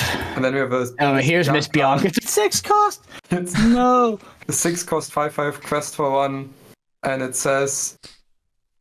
Come on, you got this. Come on, Moyen. Come on. Finish it off strong. I'm not sure I can translate this. Je suis personnage vous. Zu Play ink a demons character si vous avez un by 2 or less personnage. strength. Oh, it's ally. It's about ally. Something about ally. No. I'm not sure what this says. LA with a capital A. No. Yeah. And that's it. Anyways, so yeah, we got through all the cards. Listen, like, Hey, to be fair, before you say it, I'll say it. okay, People are like, why are you talking about all the cards? Because the game is, we have 7 sets now. It's tight margins, okay? Mm-hmm. Tight margins. Yep. The fucking criteria to be a good Lorcana card nowadays is not what it used to be. And we talked set 2, so can set Also- 7. It's tough. If every card's good, none of them are, so we need the bad cards to have the good cards stand out. 100%. And there was a bunch of like exciting cards. I would say I'm So- impressed. I'm impressed, you know? There's more good cards than I thought. Like, there's cards that, like, I would actually, I'd be excited to experiment with. So you wouldn't say it's set 3 bulk like Phonetic, right? Man, I don't think people even understand. No one remembers that meme, bro. That's phonetics. Yeah, Phonetic. I don't think he even makes content anymore. Yeah, no, he doesn't. He stopped after that. So basically, there was a Lorcana content creator that called probably the most powerful set in Lorcana fucking all bulk. Yeah. Which set was it? Set 3. It was really good. set Good 3. set. Set 3? Yeah. Yeah. And we got a screenshot of it and sent it to the group chat. It's like set 3 is all bulk, and it was like the best set ever made. Yeah.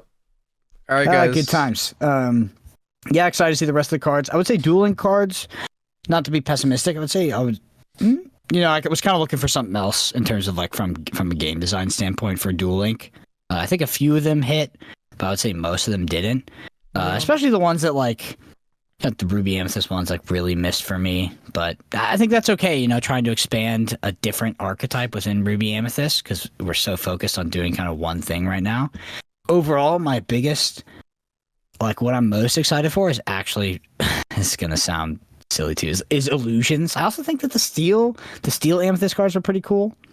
Like Cobra, and then in combination with illusions, and even the Mufasa I didn't hate for like a very specific metagame. Overall, the set, in my opinion, will have impact, and Sapphire is probably the biggest winner. Sapphire, Amethyst, maybe Sapphire and Amethyst. The illusions are good. So what do you mean? Maybe Sapphire and Amethyst. They're like the 2 best inks in the entire game. But maybe it's just for a reason. It's just like their core design tenets are just doing more powerful things than other things are doing in this game, right? One is ramping and the other one is just drawing cards. Yeah, and then now we're like, hey, Amethyst, how about just some overstated bodies since you were having so much trouble over there drawing your entire deck? So hell yeah. I mean, just play the same colors. What's up? I think for me, I was actually pretty impressed. I'm more so maybe intrigued with the Emerald Steel Duel Links that we saw, like the pirate stuff, because I think in the future there could be some interesting stuff with that there. And again, that's like, it's kind of an example of, I think we said even last set when we saw some of the pirate synergy, we'd need to see some really powerful pirates to see like kind of an archetype come to fruition. And both of those cards had like pretty decent effects in my opinion. Like I think the Mr. Smee being able to ready choose a pirate character when you play an action, and the Pete was pretty interesting too. So I'm excited to see more of those Duel Links, but I think I agree with you for the most part that some of them are like maybe a little bit underwhelming in a sense, but like the Ruby Steel ones were cool as well because they're doing what Ruby Steel wants to do. But this is what we said even before, it's like, are they enough to really push me to play Ruby Steel? I don't know, so I would like to see if I could have one personal kind of wish for Lorcana is I would like to see a meta viable, I would say tier 2.5 non-deterministic combo deck that draws a lot of cards to be viable in this game, and I don't think it is right now. Lorcana has just played it like so safe when it came to cards that would facilitate decks like that. So what would you want an example of that? Yeah, well, what type of combo deck? Like Dime? So like non-deterministic combo decks are I can name decks in other games. So there's like deterministic combo decks where you play 2 cards, you win. So like Magic, yeah, that would be like. I'm aware what that means. I'm just kind of trying to look for the non-deterministic combo decks. Well, to be fair, I honestly don't even know what it means because the English word for combo does not accurately represent the diversity that exists in that archetype. There's many, many different kinds of combo decks. But the closest thing right now to a non-deterministic combo deck in Lorcana would be Sapphire Steel, cantripping all your items and then playing Automato and a Dime after like accelerating a bunch of ink and basically like winning in 1 to 2 turns. Like that's kind of close, but we don't really have much outside of that. Yeah, it's like setting up multiple manas and then protecting them. Is that a combo? Yeah, I mean, there was this joke in Flesh and Blood where there was like this very myopic, boring strategy called Fatigue, which, yeah, I mean, Fatigue like it would be in Hearthstone, where you'd mill the opponent out, but that'd be like literally just by playing attrition, not by playing mill cards, by just blocking with your cards, like putting them down. We used to joke it was a combo deck, like combo, I slept all my cards down, you ran out of cards, I win the game. I don't know. One of the most fun Fatigue decks in Hearthstone was a deck that was playing a card called Dead Man's Hand, and then shuffled your hand into your deck, and then you try to survive to a point where you can set up a hand where you have 2 Dead Man's Hands in your hand, and then you shuffle like the perfect hand into your deck that does removal, gain some HP, draw cards, kind of deck, and then you went infinite until they went out of stuff and died to Fatigue. Sounds like my kind of deck. There was a deck in Flesh and Blood, and I'm sure we talked about it, it's called Kana. It was a wizard deck where it had a deterministic combo win, but it had no deterministic way to get to that. So you had to like set it up and kind of like find it, and you'd have to basically play these like probability outs. But then the deck was fundamentally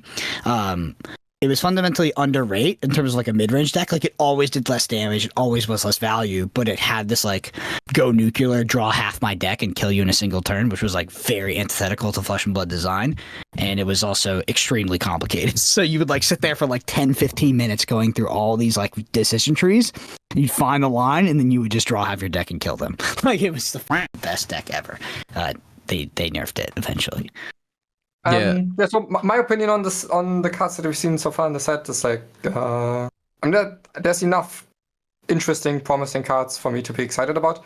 With the dual ink cards, I think the ones I've seen so far are almost exclusively not meeting my expectations. Maybe I had too much expectations. I was like, oh, maybe it revitalizes all of these color combinations that didn't see a lot of play.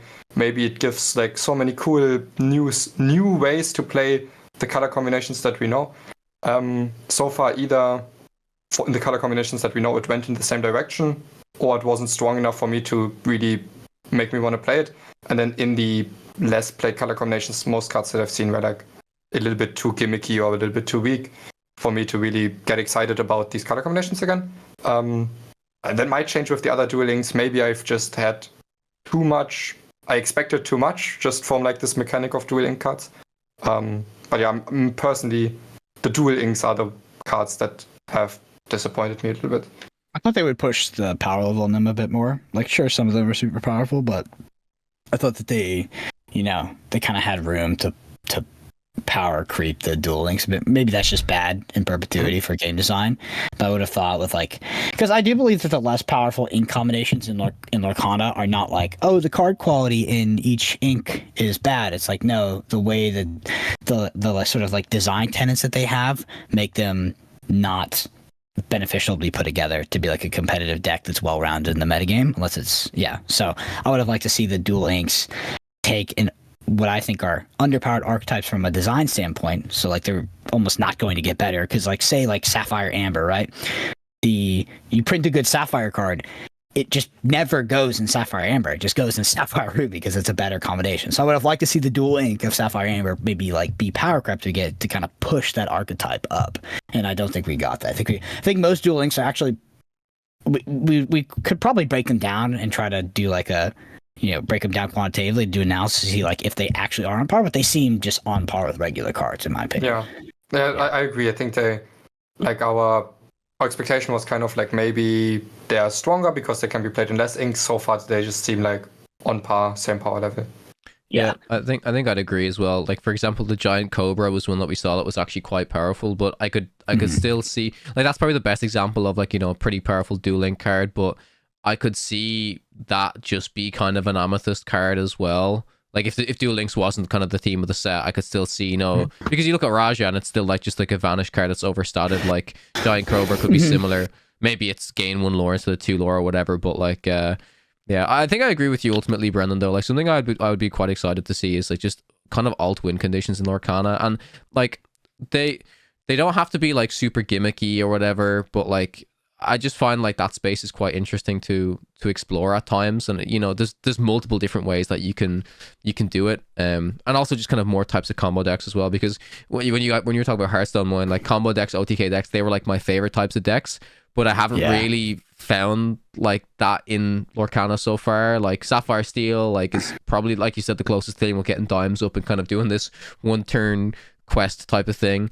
But I'd like to see more options for actual viable combo decks. So yeah, I would say, I guess finally too is to close out, just like definitely scream at us, particularly Kala, in the comments for like what you think we got wrong. We're evaluating all this stuff for the first time, and also most of it without context, because when it's like, oh, your fellow ally, my brain does not know all of the allies, but I do know the ones for the most part that are played in the current metagame deck. So if you're like, okay, you guys are missing out on this combination of cards, or this card is good because of this, let us know. My favorite call out, I think, from this entire podcast was the conversation on the Travador, by the way. I think that was there was a very good point there about like where it's not strictly better, it's actually just Yeah, because on face value, like first thought to me was always, oh, maybe this strictly better. But then you think about it more and you realize it's not. And yeah, so if Troubadour was strictly better, maybe that's like that would be a lot higher power level. But like this, I guess that when you consider Rapunzel, it still feels very similar to Ursula. Yeah. And let us know what you guys would like to see in Lorcana sets come out. Like when I saw the self-mill cards, I know some of you Magic players. I just want to see that Thassa's Oracle. I just want to fucking mill my own deck, a little Doomsday, restack my deck to a pile. There's some really cool shit you can do with card games. I think Lorcana has played it super safe. To keep the game fun and interactive and fair. To be fair, like that. That's a fine way to play it. But now as we head into set 7+, I think we should start pushing the boundaries of like what we can do in this game. Yeah, I also want to give a bit of a call to action. Next week, I'm going to be featured on, there's going to be a game design chat on the Discord server for Lorcana on the main stage, where myself and some other content creators are going to be talking with Steve. We're going to be doing some more card reveals, talking about some kind of game design decisions. So that's going to be pretty exciting. Be sure to tune in for that, and hopefully we can see some cool new cards, maybe discuss some of the new mechanics a little bit more, the dual links, the universal shift, stuff like that. Maybe it would be cool if after this conversation they reveal like a alt win con on that call or something. That would be very, very cool. But yeah, it's like the next big easy one that we have is inkless cards, which are analog to artifact cards and Magic, and generic cards in Flesh and Blood, which are a dangerous design because theoretically those cards should be less powerful because they can go anywhere. But yeah, I would be interested to hear Steve's thoughts on a more combo-oriented and sort of like these alternate win conditions as well. Like we are very strict on like lore win conditions for the most part, and we have this weird alternate one where you mill out, but like very niche, where you could have cards that would call upon the card itself would call upon a different win condition. Like for instance, Magic's Thassa's Oracle, which says if you run out of your own cards, then you win. Something like that. I would be keen to hear his thoughts. Unfortunately, so I've talked to Steve a bit myself. He's kind of smart, so I think he's gonna. Unfortunately, he's smart. Yeah, you can't trip him up. He's kind of thought of everything. He's thought of everything, but they should do those in the studio again. They should do that again. Yeah, where's the budget to fly me out, eh? Anyways, yeah, no, I'm excited. You were casting the World Championships. Yeah, I'm excited for next week. I'm excited to see more card reveals. I have liked this reveal season. It's a little bit more fast paced now that we're kind of leading up to 2-3 weeks before the set. I think I would have said something differently when we were waiting for ages for like any news, any communication, show us new cards type of thing. But yeah, I think things are improving over time. And I mean, World's news when we should start saying that at the end of every podcast, just to be like, come on, give us some information. But yeah, digital client when. There you go. If you guys enjoyed listening to this week's episode of the podcast, the number one thing you can do is leave us a review on Apple Podcasts, Spotify, your local podcast platform. It helps so much. There's a video version of this available over at youtube.com/@Podcana podcast. Hit the subscribe while there. We'll have all the card images over on YouTube as well, so it might be easier for you to follow along. Twitters are @BrennanAPG, @Moin_HS, and @Kawatek_CG. Thank you guys so much for watching and listening. We'll catch you guys in the next one.